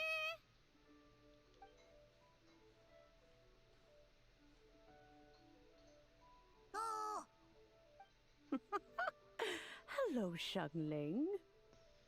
Madam Ping is Xiangling's master? I did not expect that. Master, how are you keeping these days? Are you well? Oh, very well, thank you. What a surprise it is that you all had the time to come and visit me today. Hi, Madam Ping. I love this old lady so much. Hello. Master, we came here because we have a question for you. Do you know about the Stove God? Of course I know the Stove God. Does this mean you know them personally? Ah, I see. It's the Moonchase Festival, isn't it? How interesting. So you came to hear some stories about the Stove God. That's right. We're investigating something that happened recently. I see. The great stone surfaces. And so you open an investigation. I must commend your guesswork this far. I did indeed know the stove god of whom you speak, but it was a great many years ago. Moonchase was originally a rite observed by the Adepti, not something in which the ordinary people of Liyue would ever partake. But over the years, they have sought to emulate it for themselves many times, giving rise to various festivals bearing the Moonchase name. On nights when the moon shone bright, everybody would get together for joyful reunions. There would be fine food, fine wines, and choice teas. Later, Rex Lapis unified all of these various festivals under the Moonchase name to honor an old friend of his. In short, the heavens were our witness as we vowed to the moon to come together in joyful solidarity, to remember the past and reflect upon the present. That is the meaning of the Moonchase Festival. That's Rex nice. Lapis. That friend made many contributions to Liyue, and Rex Lapis would not have them go unrecognized. Turning this season into a commemoration of his old friend was also a way to honor that friendship. I can only presume that the Stove God Festival was one of the many subsumed into the Moonchase Festival. In the hands of Rex Lapis, our nation's traditions were faithfully upheld. It is to their detriment that we must now be the ones to inherit this duty. Catching. Aww. Ah, Kuching, I simply won't allow you to be so down on yourself. Nothing would delight Rex Lapis more than to know that those who follow in his footsteps continue to value these traditions and are working tirelessly to do them justice. Thank you. Lady Kuching. Huh? Lady Kuching, Lady Ningguang wishes to speak with you. Ningguang's looking for me? Must be important. Please excuse me, everyone. If I'm not back soon, you'll find me at Ningguang's office. Oh. Where is her new office? There she goes. Kaching's a lot more serious when she's got her work face on. Do you want to know who Rex Lapis's friend was? Oh! Hi, my guys! The Stove God is the friend, right? Yes, precisely. There are few genuine coincidences in the world. The story of the Lost Festival and the old friend are indeed one and the same. The Stove God was a good friend of mine, too. What a pity it is that the god is now gone both from the world and from people's memories. How could that happen? It is to everyone's regret that the Stove God passed. But gods cannot be fully destroyed, and we made a pact to wait until the land became fruitful once more.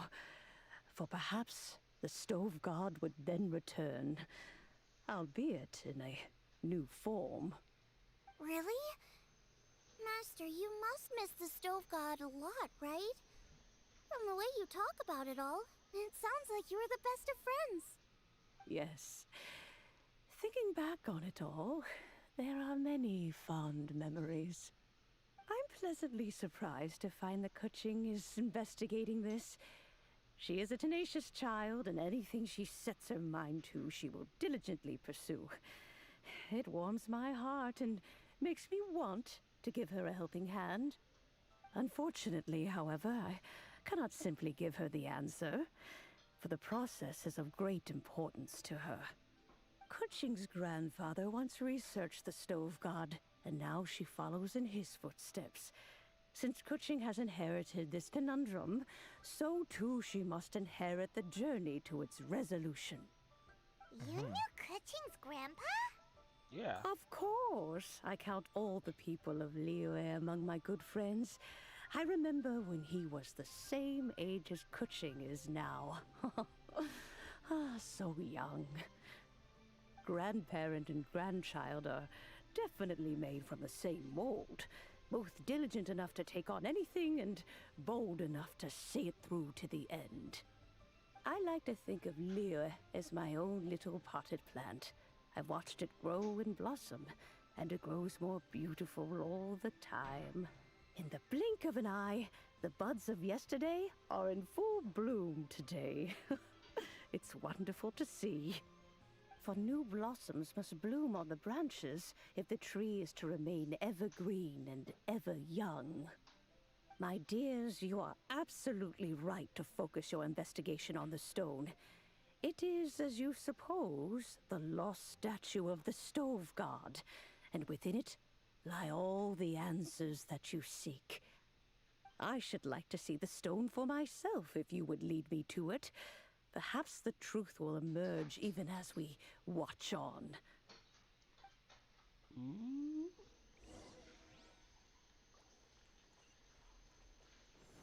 Huh? Phew.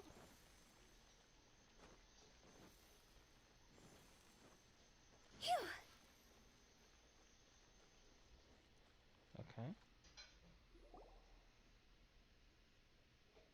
You're all here. I was just about to send someone to fetch you. Kuching, has the stone undergone any changes? A crack has appeared in one corner, but we still can't tell what's inside. What happened? Did someone chip it while no one else was looking? Doubt that. More likely a natural occurrence. Our weapons have had no effect on it. How would a natural occurrence crack it open? This is because the Stove God draws power from the actions of the masses. The heat of a busy kitchen, the joy of a reunion. Keep up the good work, and the truth will rise to the surface soon enough. All the books say the Stove God is the deity of food. So is the stone opening up because everyone's cooking for the festival? Statues draw power from their people. So, if the Stove God has dominion over cooking, could it be that the passion people put into their cooking gives power to the Stove God? Ningguang and I chose Feast of the Bounteous Land as this year's theme, and now every chef signed up for the competition is busy preparing. Paimon's theory is not an unreasonable one. Plus, a lot of families have reunion feasts around this time. With everyone back home, the whole city's bustling with people, and that adds a lot to the festive atmosphere. So if the stone cracked because Liyue started getting festive, that must mean that when the festive fever peaks, it'll bust right open, right? That's gotta be it. Right, Master? Well, we'll have to see then, won't we? Okay, the fact that cooking is involved gives us a perfect opportunity. Yeah. The selections phase of Masterful Chefs will be held indoors and seen by only a few people, but the finals will be held outside in public. Everyone who wants to will be able to come and watch it. The atmosphere will be incredibly lively, no question.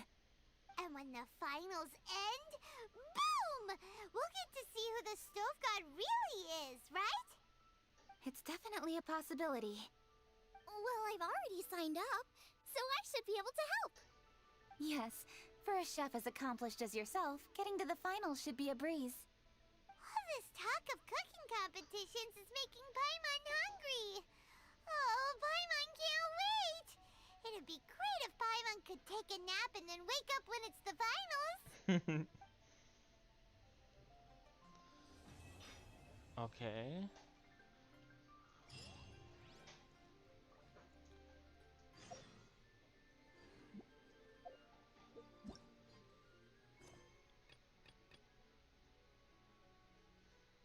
Okay. Let me look over here. Ooh.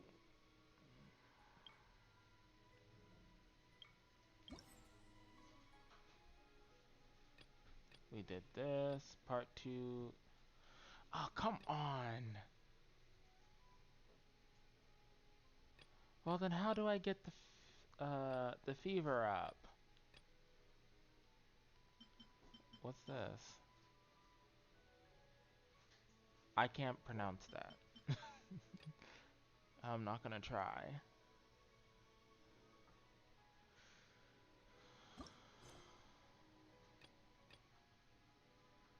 Hmm. So did that.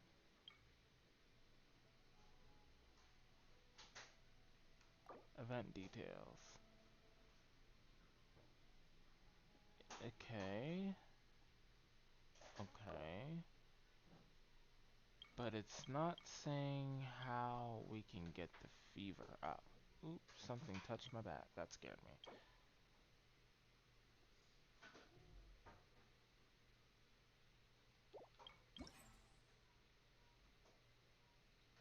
What is the many matters of the food?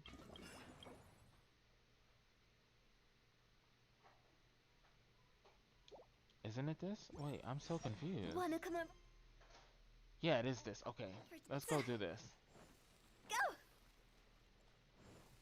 Phew! Do I have to go down? Yeah, okay. Huh? We're just gonna jump down.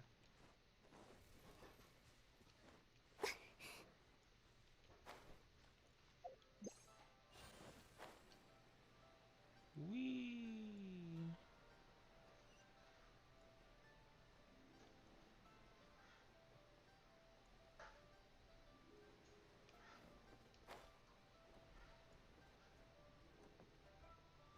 Sup?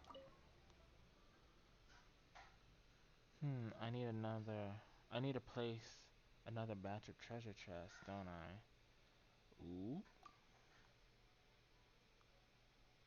Yes, I am.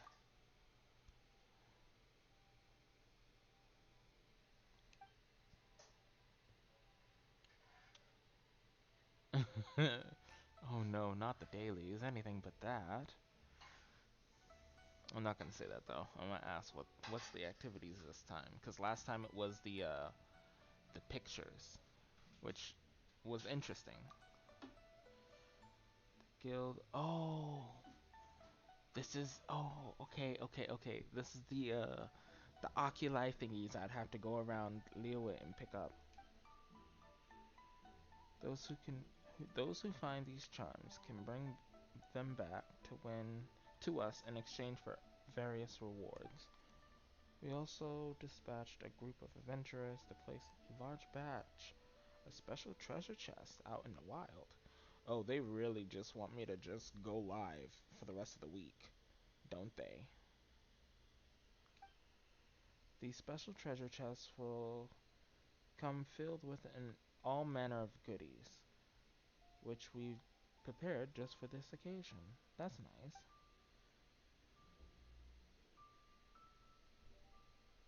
Tough challenges.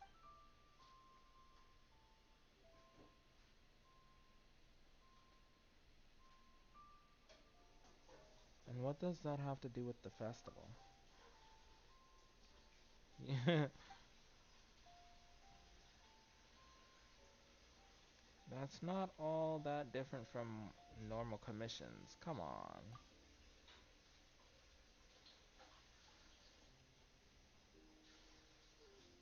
Okay, I mean, oh fine. I'll do it. I don't mind. Yeah.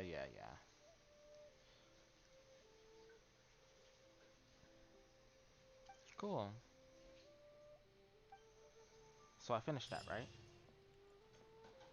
Okay, and she has a little thing on her head. Uh,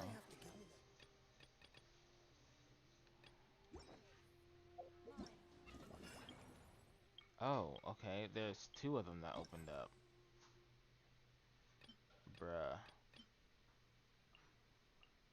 Okay, so I can't get these places first. I have to go and get these first. Oh, snaps. They chose one of the most mountainous areas for the first one. Okay. Are there clues? Nope, okay. Cool. What is this? Trail of Delicacy.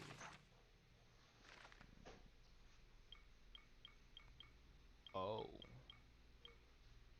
Offer delicacy?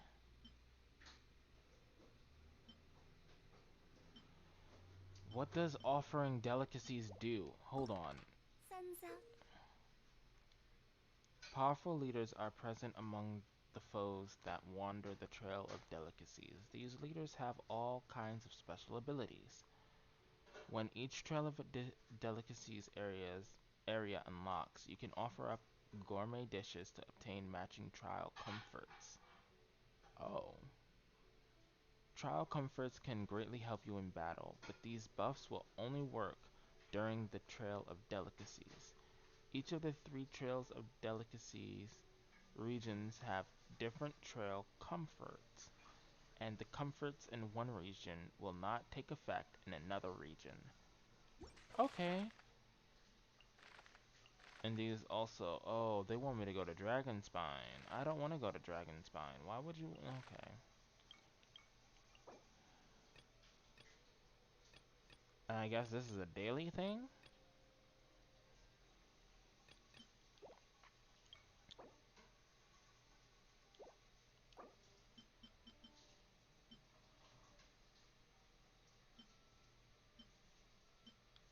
Let's go make some grilled tigerfish and more meat real quick. I'd rather do that. Bathe in sunlight, but when the moon's out, bathe in moonlight. It seems like I've reached all I need to reach for today's stuff. So, while I go about, doing the things I want to do, I guess I can stay for another, like, 30 minutes or so. Because I don't want it to be too long. But, just to go back, like, circle around back to what we were talking about before. Because I don't want to talk too long on it.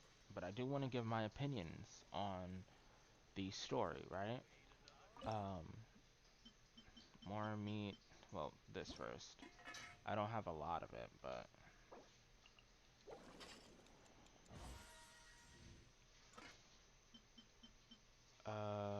more meat. Where's the more meat? I can't make them because I don't have flour. Chef Mal, you have some?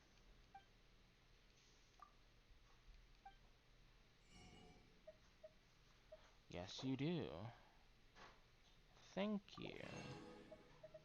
I'd also take your fish.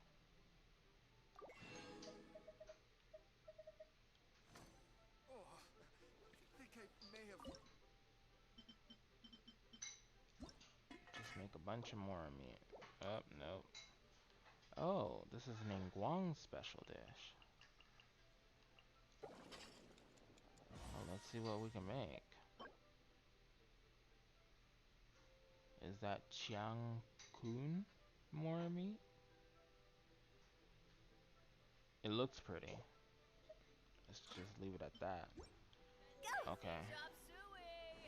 So, back to what I was talking about earlier when it came to our amazing Archon quests. So, Act 1 was chill. We just wanted to, get to... We want to get to where we needed to go. Which was finding out how to, 1, talk to the Raiden, and 2, help the people with their visions and such. Then we had the story quests. I'm pretty sure no one had a problem with the story quests. They were really nice, really sweet. Ayaka's was amazing. Yoimiya's was amazing. So I doubt that's like an issue. But after that, we had to do the second act, right? And with the second act, that's when we finally met the Raiden and things got serious, right? I don't want to give the tofu, but I'll give the tofu. Oh, they want me to give all of them? Shoot, okay, damn. I mean, fine. In order to just get some 2 books and 20 of those, and I have to give up shrimp and everything. Oh, that sucks. But fine, I'll do it. Anyway, So yeah, we finally meet the Raiden when she's trying to steal Toma's vision away. You know, stopped that, which was awesome. And then she proceeded to try to, you know, kill us, which was a very interesting experience, if I am being completely honest. I need a shit ton of flour. Okay, no, get off the wall. Let's go around seeing if any of these shop owners got. I don't know where the shop owners are. I'm not gonna lie to you. I haven't been to Liyue in a minute. You're not a shop owner. Then they're gonna be over here.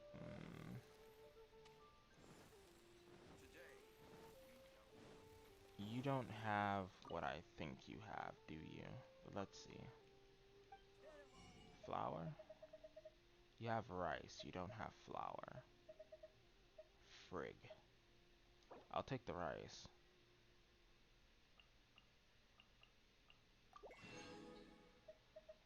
That means I gotta make flour. I don't want to make flour, but I have to. Fine. Cook.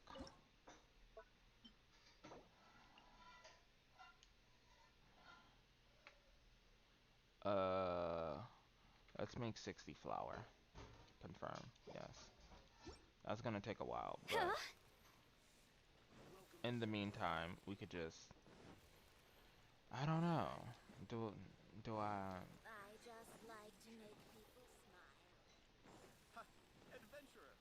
I don't know if I want to like stream me doing this part of everything, cuz I kind of don't want to do that. That's gonna take way too long. I'm not gonna lie to you. Hello. I'm doing okay. Surviving, you know. Like everyone else. I just finished up the Moonchase Festival story for today. It's really nice. And if you like catching and Xiangling, you're gonna like it a lot. I recommend everyone just hop on and have some fun. A lot of people do pop up in the story too, so I recommend it. As for right now, I'm trying to figure out what I want to do for the next about 30 minutes or so. Well, more so 20, because about 10 minutes have passed already, maybe, kinda, sorta. But yeah, right now, I'm trying to figure out what I want to do, while trying to circle back to what I was doing prior to starting the quest, which was talking about how I feel about the Archon quest for Inazuma, and the story quest for the Raiden, and the story quest for Kokomi. It's a little. I have a different opinion from most people. I don't think they were amazing. I still feel like Liyue's final act was by far the best when it comes to like story, cause it's the only one that's really like moved me. Like I felt moved by Ningguang sacrificing the Jade Chamber to save Liyue from Osayo. It's it's different. What I will say, you know, circling back to what I was saying before, um, meeting the Resistance, meeting Goro was nice. Meeting Tepe was nice, you know, and then after that we kind of had that down period until we had to wait for uh, Act 3 in the current patch. And then a lot of things just happened really fast. We went to Watatsumi. After we went to Watatsumi, we were appointed to Captain of Swordfish 2. After we were appointed, we had to prove ourselves to our platoon. After that, we came back to find out that people were aging in a sense, and supplies have went missing, so we had to then go to Fort Mume, if I'm not mistaken, that's the right one. In which we see Tepe again, but he is clearly aged. But it's like, it's not that big of a deal type of thing, which I don't agree. I was genuinely concerned. But then after that, we find out people were actually like really dealing with some stuff, and we found out that delusions were in the mix. Then we find Tepe technically dying, and then we ran to go after the factory on Yashiori Island. We fight through all the people, find out that the guy Nathan that was chilling on the side of the uh, front lines, base is actually a Fatui guy, even though he said he's from Mondstadt, who was facilitating all the mess that was happening, which I hope we see him in the future so he could get some comeuppance, because I'm blaming him for Tepe's death. But after that we meet Scaramouche again. He goads us into getting angry. The Tatarigami starts messing with us, and then Yaimiko pops out of nowhere. And then we wake up with her telling us to count and breathe in, breathe out. We do that, and she, tells us that it's time to start focusing on, fighting the Raiden. And then we do the training. After the training, we have to start working with Kujo Sara in a sense, because we need to incite rebellion in the Tenryou Commission. We get the documents with the help of Sayu and of course Yoimiya, because she gave us fireworks. And then after that, we meet with the Tenryou Commissioner, who's, as I put it quite simply, Mr. Musuno Hitotachi's the best thing in the world. All of the Fatui will cower when they see it, blah blah blah blah blah. Despite the fact that he's literally betraying his god, which, stupid, but whatever. Then not Sayu, Sara runs off to go to Tenshukaku, and we find her knocked out because Senora's just chilling there. And then we fight Senora, which was an amazing fight, by the way. I still love her OST. It's amazing. It's the best part of 2.1 for me. For me, it's the best part. I love her OST, especially her Phase 2. Her Phase 2 is by far the best thing I've heard. I know people say that it's comparable to Child, but Child's doesn't really get me going. It doesn't make me feel like, oh my gosh, I'm really fighting a boss. It's just Child. It's more of a spar than an actual fight, if you get what I mean. The only one that kind of is equal to that in a sense, I'd say Andreas is kind of an equivalent, on the lesser side, of course, because even though I love Andreas's OST, it's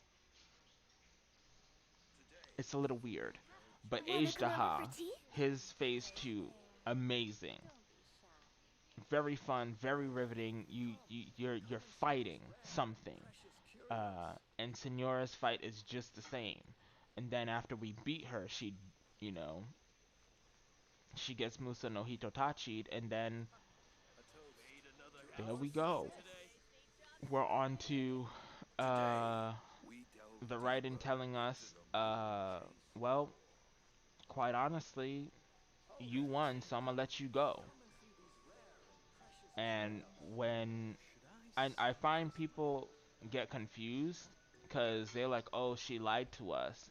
It's like, how did she lie? Her words were, you are the enemy of eternity, but I'll recognize your honor, and because of that, I'll let you leave Tenchikaku alive. Key word, I will let you leave it alive. So that means that she's not talking about no, oh, I'm gonna let you go scot free. No, she meant once you step out of this palace, you're dead. And that's what she tried to do. Right once we stepped out, and Goro and the Kazuha and the Sangonomiya forces came through, which of course I don't really understand how that happened, but from what I can like gather, it's kind of the fact that uh Sara's been oofed by Signora, so she can't really like, do the things that she's meant to do, unfortunately, right? Which means that the shogunate army doesn't have a leader to guide them to victory, and I guess Kokomi was like, this is the time to strike, go after them, beat them down, go Toodaloo. to Narukami, storm Tenshukaku, and fight the shogun, which quite honestly does not make any sense because we all know how the shogun works. She gonna kill you. Um, but yeah, luckily enough, Kazuha was there. He saved us from literally dying, because that's what would have happened if he did not essentially reawaken his friend's masterless vision, um, which was awesome. I liked seeing him do that. Uh, and then after that, we decided to use the dull blade. I want them to change the weapon we actually use. I'm not gonna lie to you, because it's a little weird. Um, Seeing a dull blade go around doing all those crazy things when we know that literally no one uses it. But that's besides the point. We just, pull out the dull blade and just yeet ourselves at the Shogun, and then, you know, the Raiden just pops up and sucks us back into the plane of Euthymia, and it's time to fight her again. I'm gonna be honest with you. If you've seen my live stream on it, it was not something I was expecting right away, so I wasn't ready. I went back and, switched up my traveler and everything, made him a little stronger, and then I went back in, and I was like, okay, it's time to go. It's time to go. Uh, Luckily enough, I did end up getting to the point where the cutscene was, which was nice. Then we summon Yaimiko into the plane of Euthymia. They talk for a bit. Uh, she tells us to close our eyes. We summon everyone's ambitions into the plane of Euthymia. Everything gets pretty again. They talk some more, and then it's time to fight. And we beat the Raiden Shogun, and she decides that maybe it is time for her to reconsider things. So she stops the Vision Hunt decree, um, and everything's kind of peachy, you know? Um, of course, there's a lot of things underlying that have to be thought about. And I think a lot of people who criticize the story for not explicitly talking about those things off the bat, um, tend to forget that we have those things for a reason. For example, um, I guess people are confused with how the Shogun puppet works, and A's quest, story quest that is, it clears everything up very simply. Um, the Shogun puppet does not operate on anything other than making sure that eternity is achieved. And if anything gets in the way of that, she's supposed to eliminate it. Off rip. No questions asked. If it appears, she's supposed to destroy it. Very simple.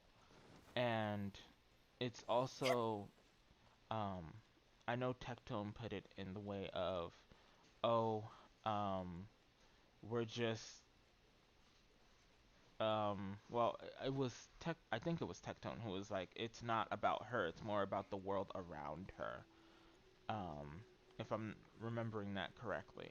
And I'm like, but you have to understand with the story of A, the world around her is about that is intrinsically her story because she cares about Inazuma. She doesn't want Inazuma to end up the way that Conria ended up. That's her biggest thing. She's afraid of the heavenly principles and what they can do to a nation because she lost her sister the last time she saw what happened to that, and that had greatly affected her. So, she's trying to prevent that, of course. And being in stasis for eternity is how she thought that was going to happen. But, of course, we say, no, there's another way, and now she has to rethink things, which is why she disabled the Shogun puppet, right? And after that, uh, we offer to, go out and do something different, see the world. Because you haven't done that in centuries. So might as well do it, right? And that's what we do. We take her to, understand what Inazuma is today. Because again, centuries have gone by since she last been outside of the puppet. Well, more so the sword that's in the puppet. So she needed a different perspective, and that's what we gave her. Of course, the other part of the story for her was the fact that the Tenryou Commission is in shambles because the Kujo clan is going to have to step down, and everyone doesn't really know how that's going to happen and how it's going to work, which, of course, is a obvious situation at hand. So we explore that with Kamaji. And with Kamaji, he, step up to the plate. And I respect the man for actively deciding to fight the Raiden Shogun. Said, you know what? I'm gonna show that I have the guts to do this, even though the person who wanted to literally supplant me with nefarious means wanted to do the opposite, you know? And after that fight happened, in which, she totally beat his ass. Let's be honest. He got beat. But it was a respectful kind of beat, She didn't go too hard. And she does talk about that. She says if the Shogun was the one to fight him, he would be dead. She would have just cut off his head for trying to even dare fight her. I feel like people don't really listen to what's being told. Because it's like, that's a major plot point. A has a sense of, I guess, mercy, right? I would consider it mercy. Uh, the Shogun puppet does not. And that's the reason why she put the Shogun puppet there in the first place. So she doesn't do that. Very simple, right? I would hope that people would understand that, but it doesn't seem like it translated well.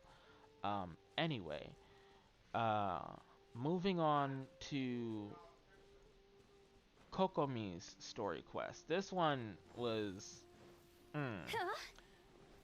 A lot of people have been calling her Hydrogene, right? That's just a Hydrogene's story quest. I greatly disagree.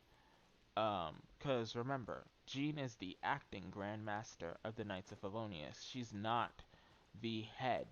She's just, in a sense, a regent of sorts.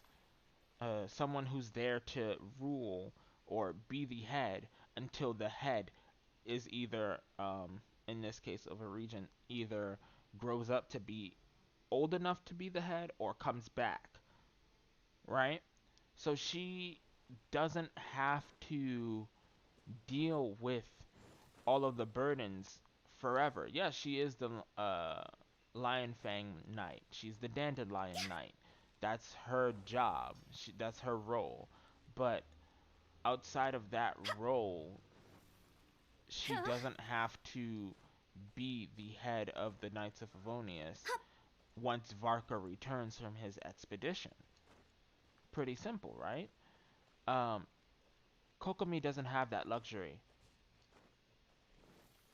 Kokomi was born into being the next divine priestess of Watatsumi Island. She told us that in her story quest. She wanted to be a military advisor because the art of war is what she's most passionate about. She loves it. That's why she's so militaristic in her thought processes, right?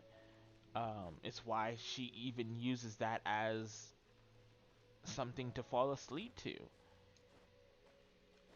which was cute in my eyes. I found it adorable. And to go on a tangent about Kokomi for a bit, I honestly did not care for her at all. This character here, this lady,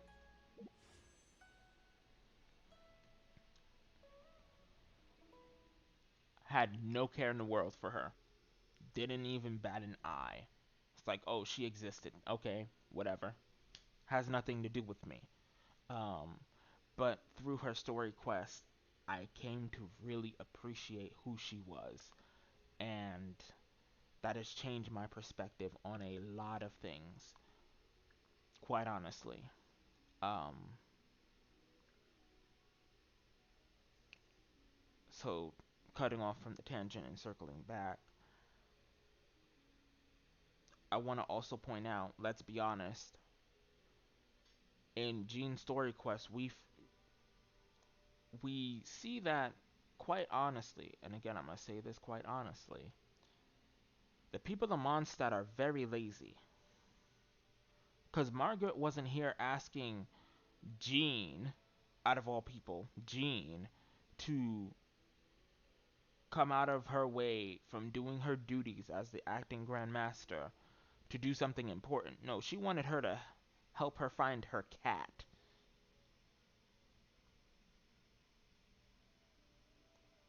Let's be honest here. That's not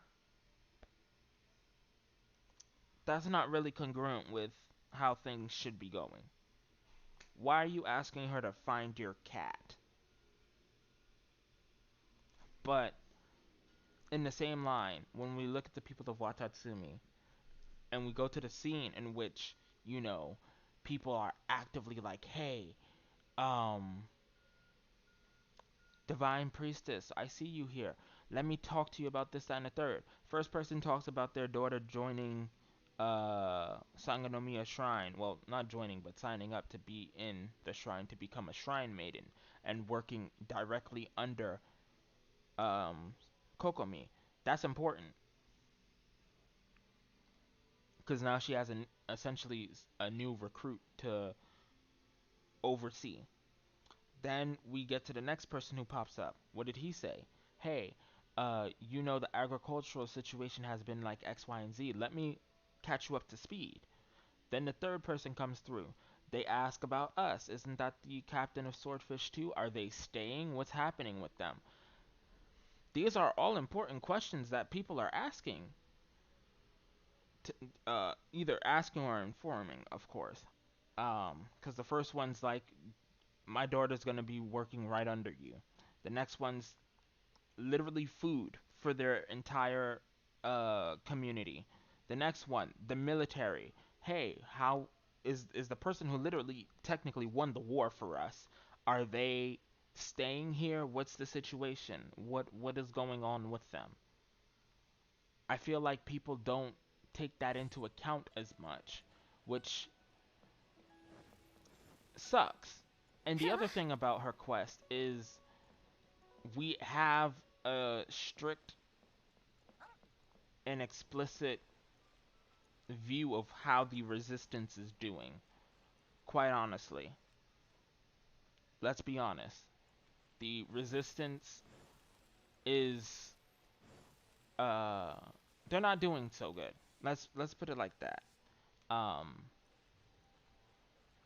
and the reason why they're not doing so good is because of their experience in the war. From my understanding, at least, from a narrative standpoint, and how they talked and what they talked about. And of course, I'm not a mental health professional, so I can't say this is like definitive and this, that, and the third. But I think from my experience of, seeing how they talk and things like that, they got PTSD. That's just straight PTSD there. Man, to the bank. Because their issues is that they want the war to continue. They want to defeat the shogunate completely. And why is that? Because they feel like if they, just go into a peaceful time now and act like nothing really happened on the front lines fighting as the resistance, all of the friends they lost and watched die would have been in vain. They would, in a sense, they would be mocking their friends who died. And I feel like that is a valid feeling to feel, because people have said that, their ideas and how they're doing things is stupid and all. And I'm like, sure, you can say that it's illogical, because that's what it is. It's illogical. Their feelings are illogical, but that's what feelings are. Feelings and emotions are not logical. They were never meant to be. So the fact that they feel like they should do this and they want to do this, that is their prerogative, right? That's how they feel. And I just don't understand why people don't see that. Because they want revenge for their friends. Like, how is that not something that you can't relate to? Even if you haven't been wronged on such a scale, of course. It's like you can relate to wanting revenge for something, whether it's friends or family members. You would want to get payback for something happening. And of course, another way that Kokomi put it was that she taught them how to have and keep a warrior's will, but never how to like let it go. And that's it's like the most tactful way to put it. She taught them how to want to fight and be in a war, but never how to understand when it's time to stop and let it go. So I'm not a fan of how I'll say this. I'm not a fan with how she tied it up. Putting a bunch of people who essentially have PTSD because they one of them's an example, the guy we fight in the story quest. What he does is all he does is essentially drink, because that's what we smell on him, and he's drinking because every time he closes his eyes, all he sees is the friends that he lost dying. Those are flashbacks.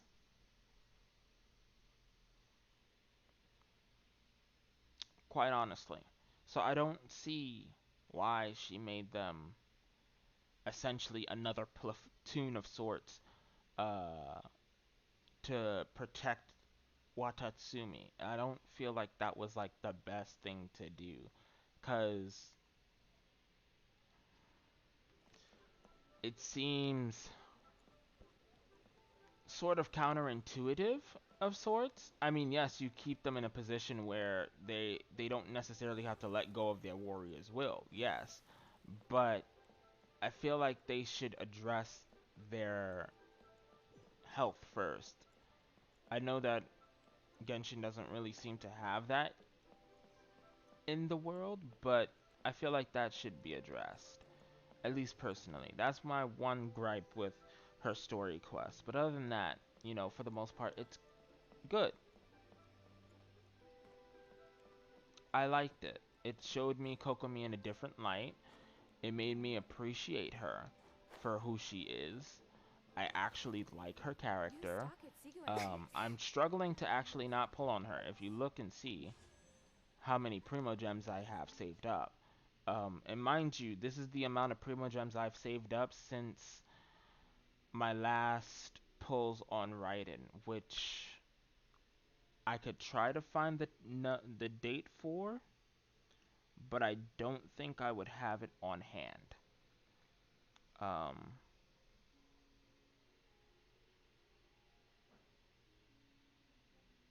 yeah, I'm not gonna do that right now. I could just look in the game. My dumbass. Simply just check my history. Bam. Come on, show my history. The 7th. So this is the amount of Primo Gems I've been able to amass in essentially 20 days.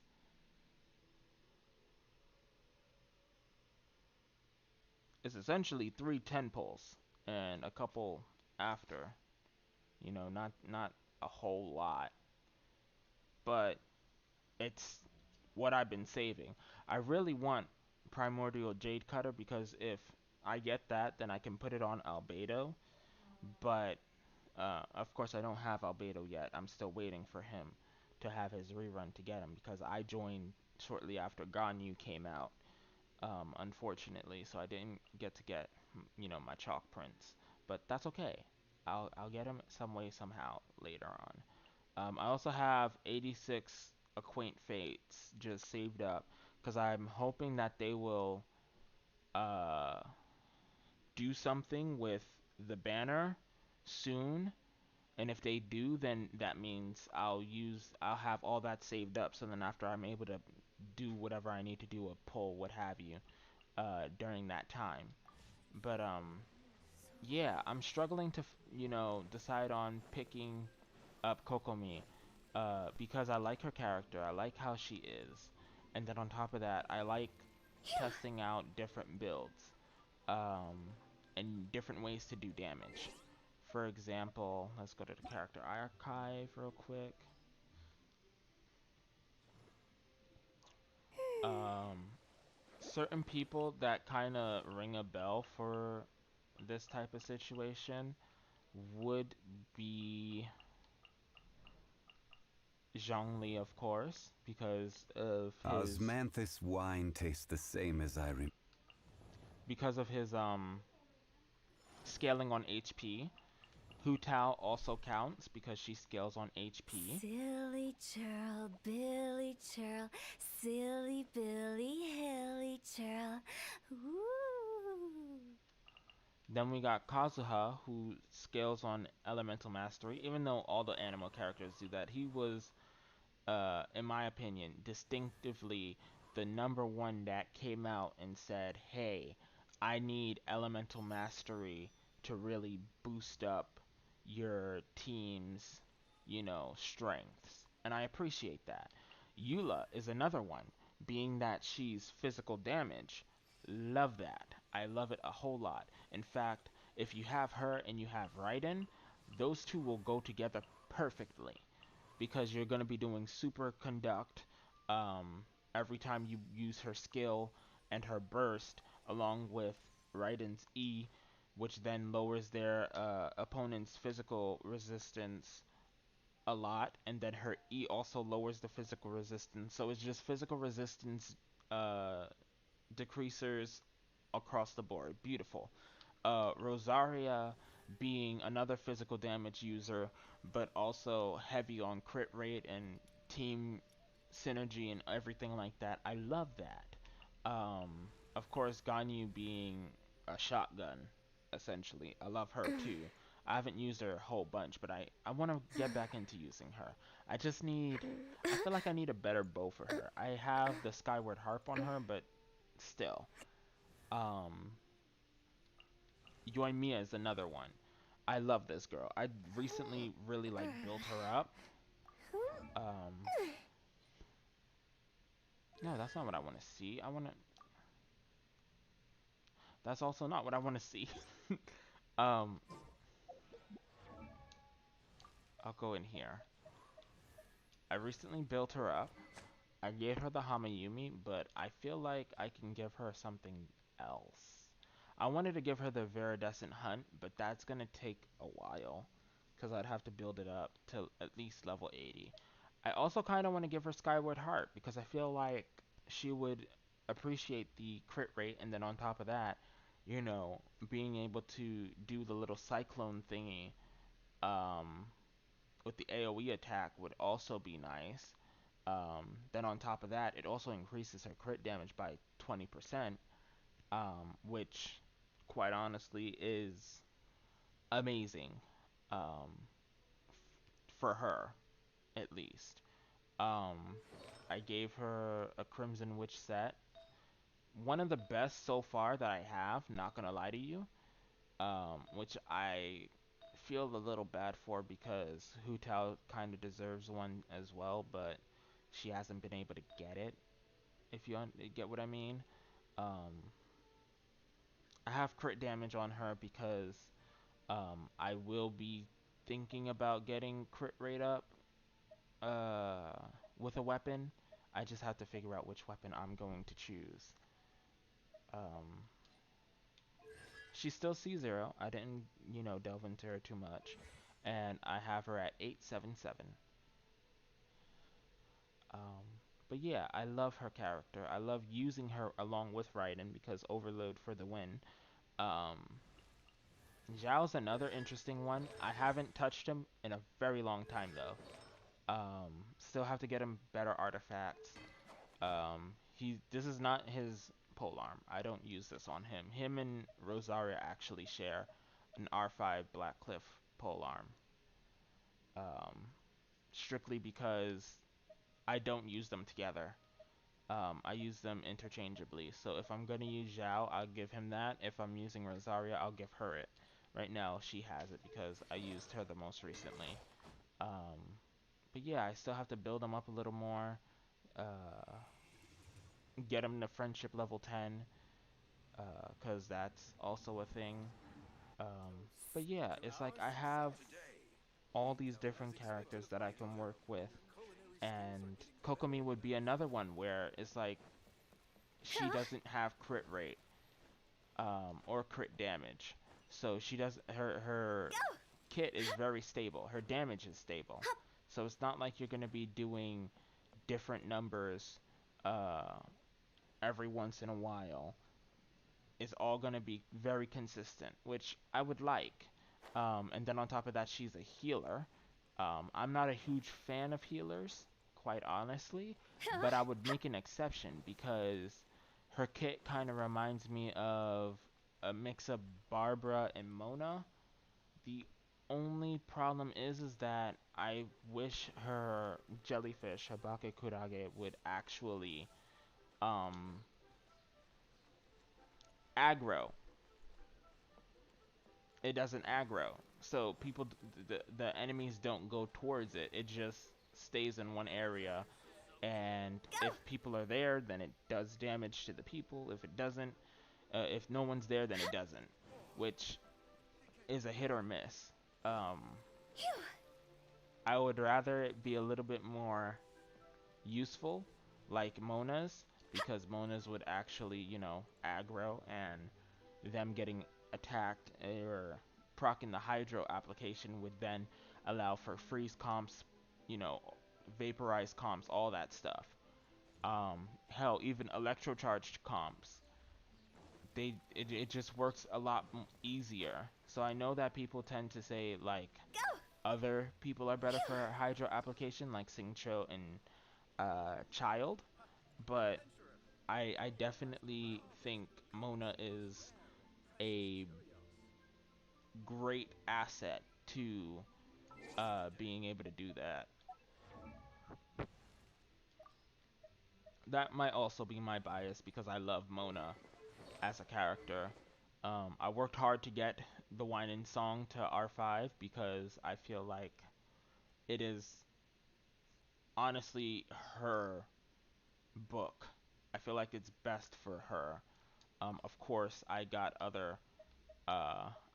this recently, working on getting I think engulfing lightning for Raiden. So I was like, you know what? With that being said, I'm gonna build this up at some point for her as well, so she could actually, you know, attack faster. She'll have higher crit rate. The energy recharge is not really that high on this in the first place, but yeah, I just feel like it would work. If I was to get Kokomi, I would actually give her Memory of Dust because she would be working with uh Zhongli all the time. I would have them two out all the time um as supports, and then I'd either have Raiden or Kazuha and then a DPS such as Ayaka, Klee, Hu Tao, Yoimiya, whoever I choose. But that would be the team I would run, you know? Um that's just me. I haven't given her much love on this side because it's hard to get good artifacts for what I want. This is the best thing I've gotten so far, and I wish it was a 5-star because I would have kept that on her forever. As you can see, I don't get good Heart of Depth uh, artifacts, unfortunately, especially 5-star ones. Let me see if there's one over here that I can see. Well, there's this one, of course, which is nice because it has crit rating, attack percent. Uh, there's this one.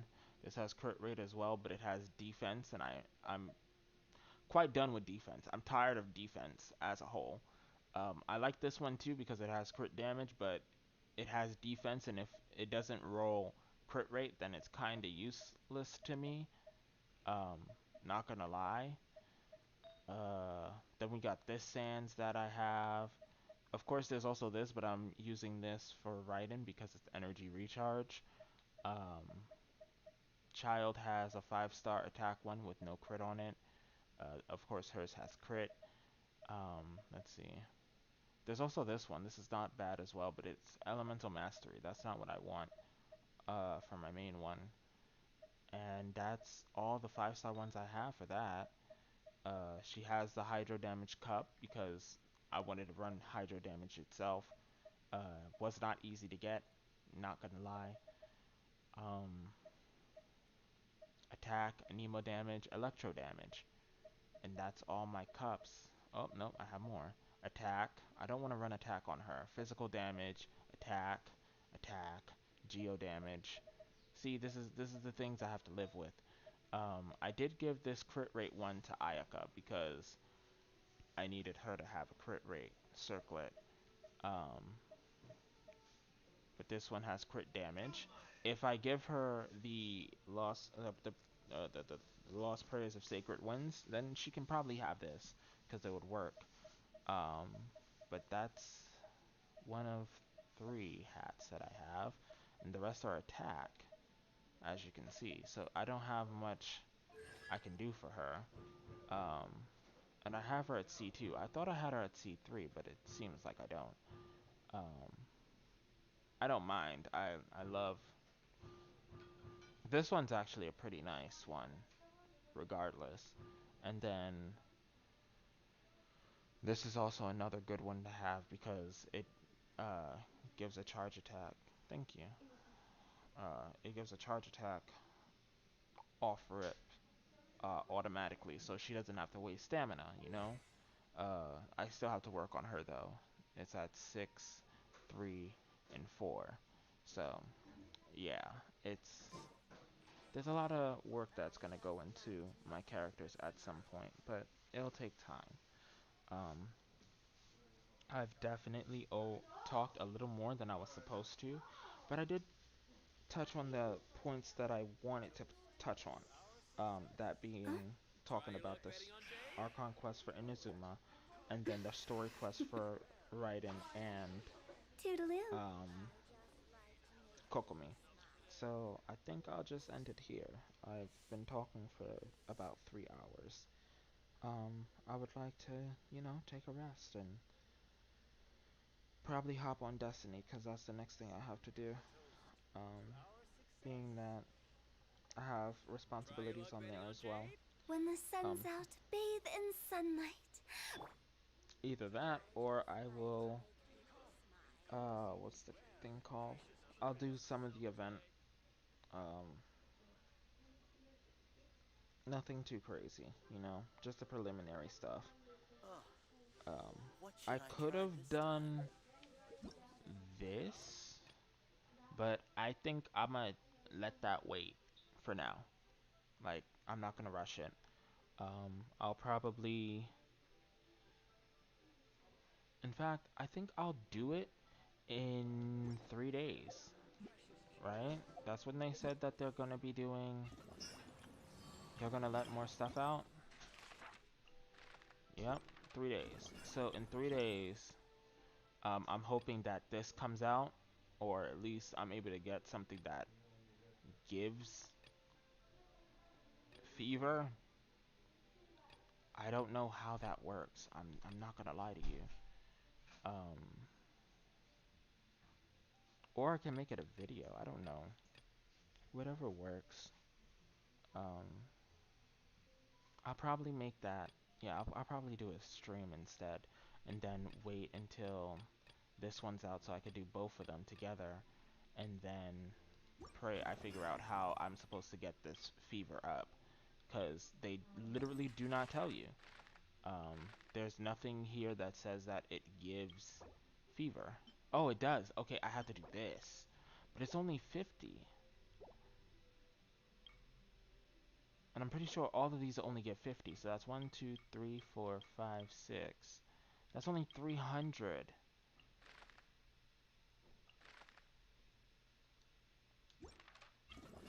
Then does this give... Yes, this does. Okay. Whew. Okay. Um, I can do that then. Um, hmm. I'll have to make the decision. That's 1, 2, 3, 4. That's 200. So I'll have 500 done by day 3. And once 3 days, well, 3 days finishes, well, comes up, that's when I'll probably do another stream, um, in which we'll do more of this because I want to stream it. I feel like it would be fun to experience it that way, you know? But yeah, thank you for watching.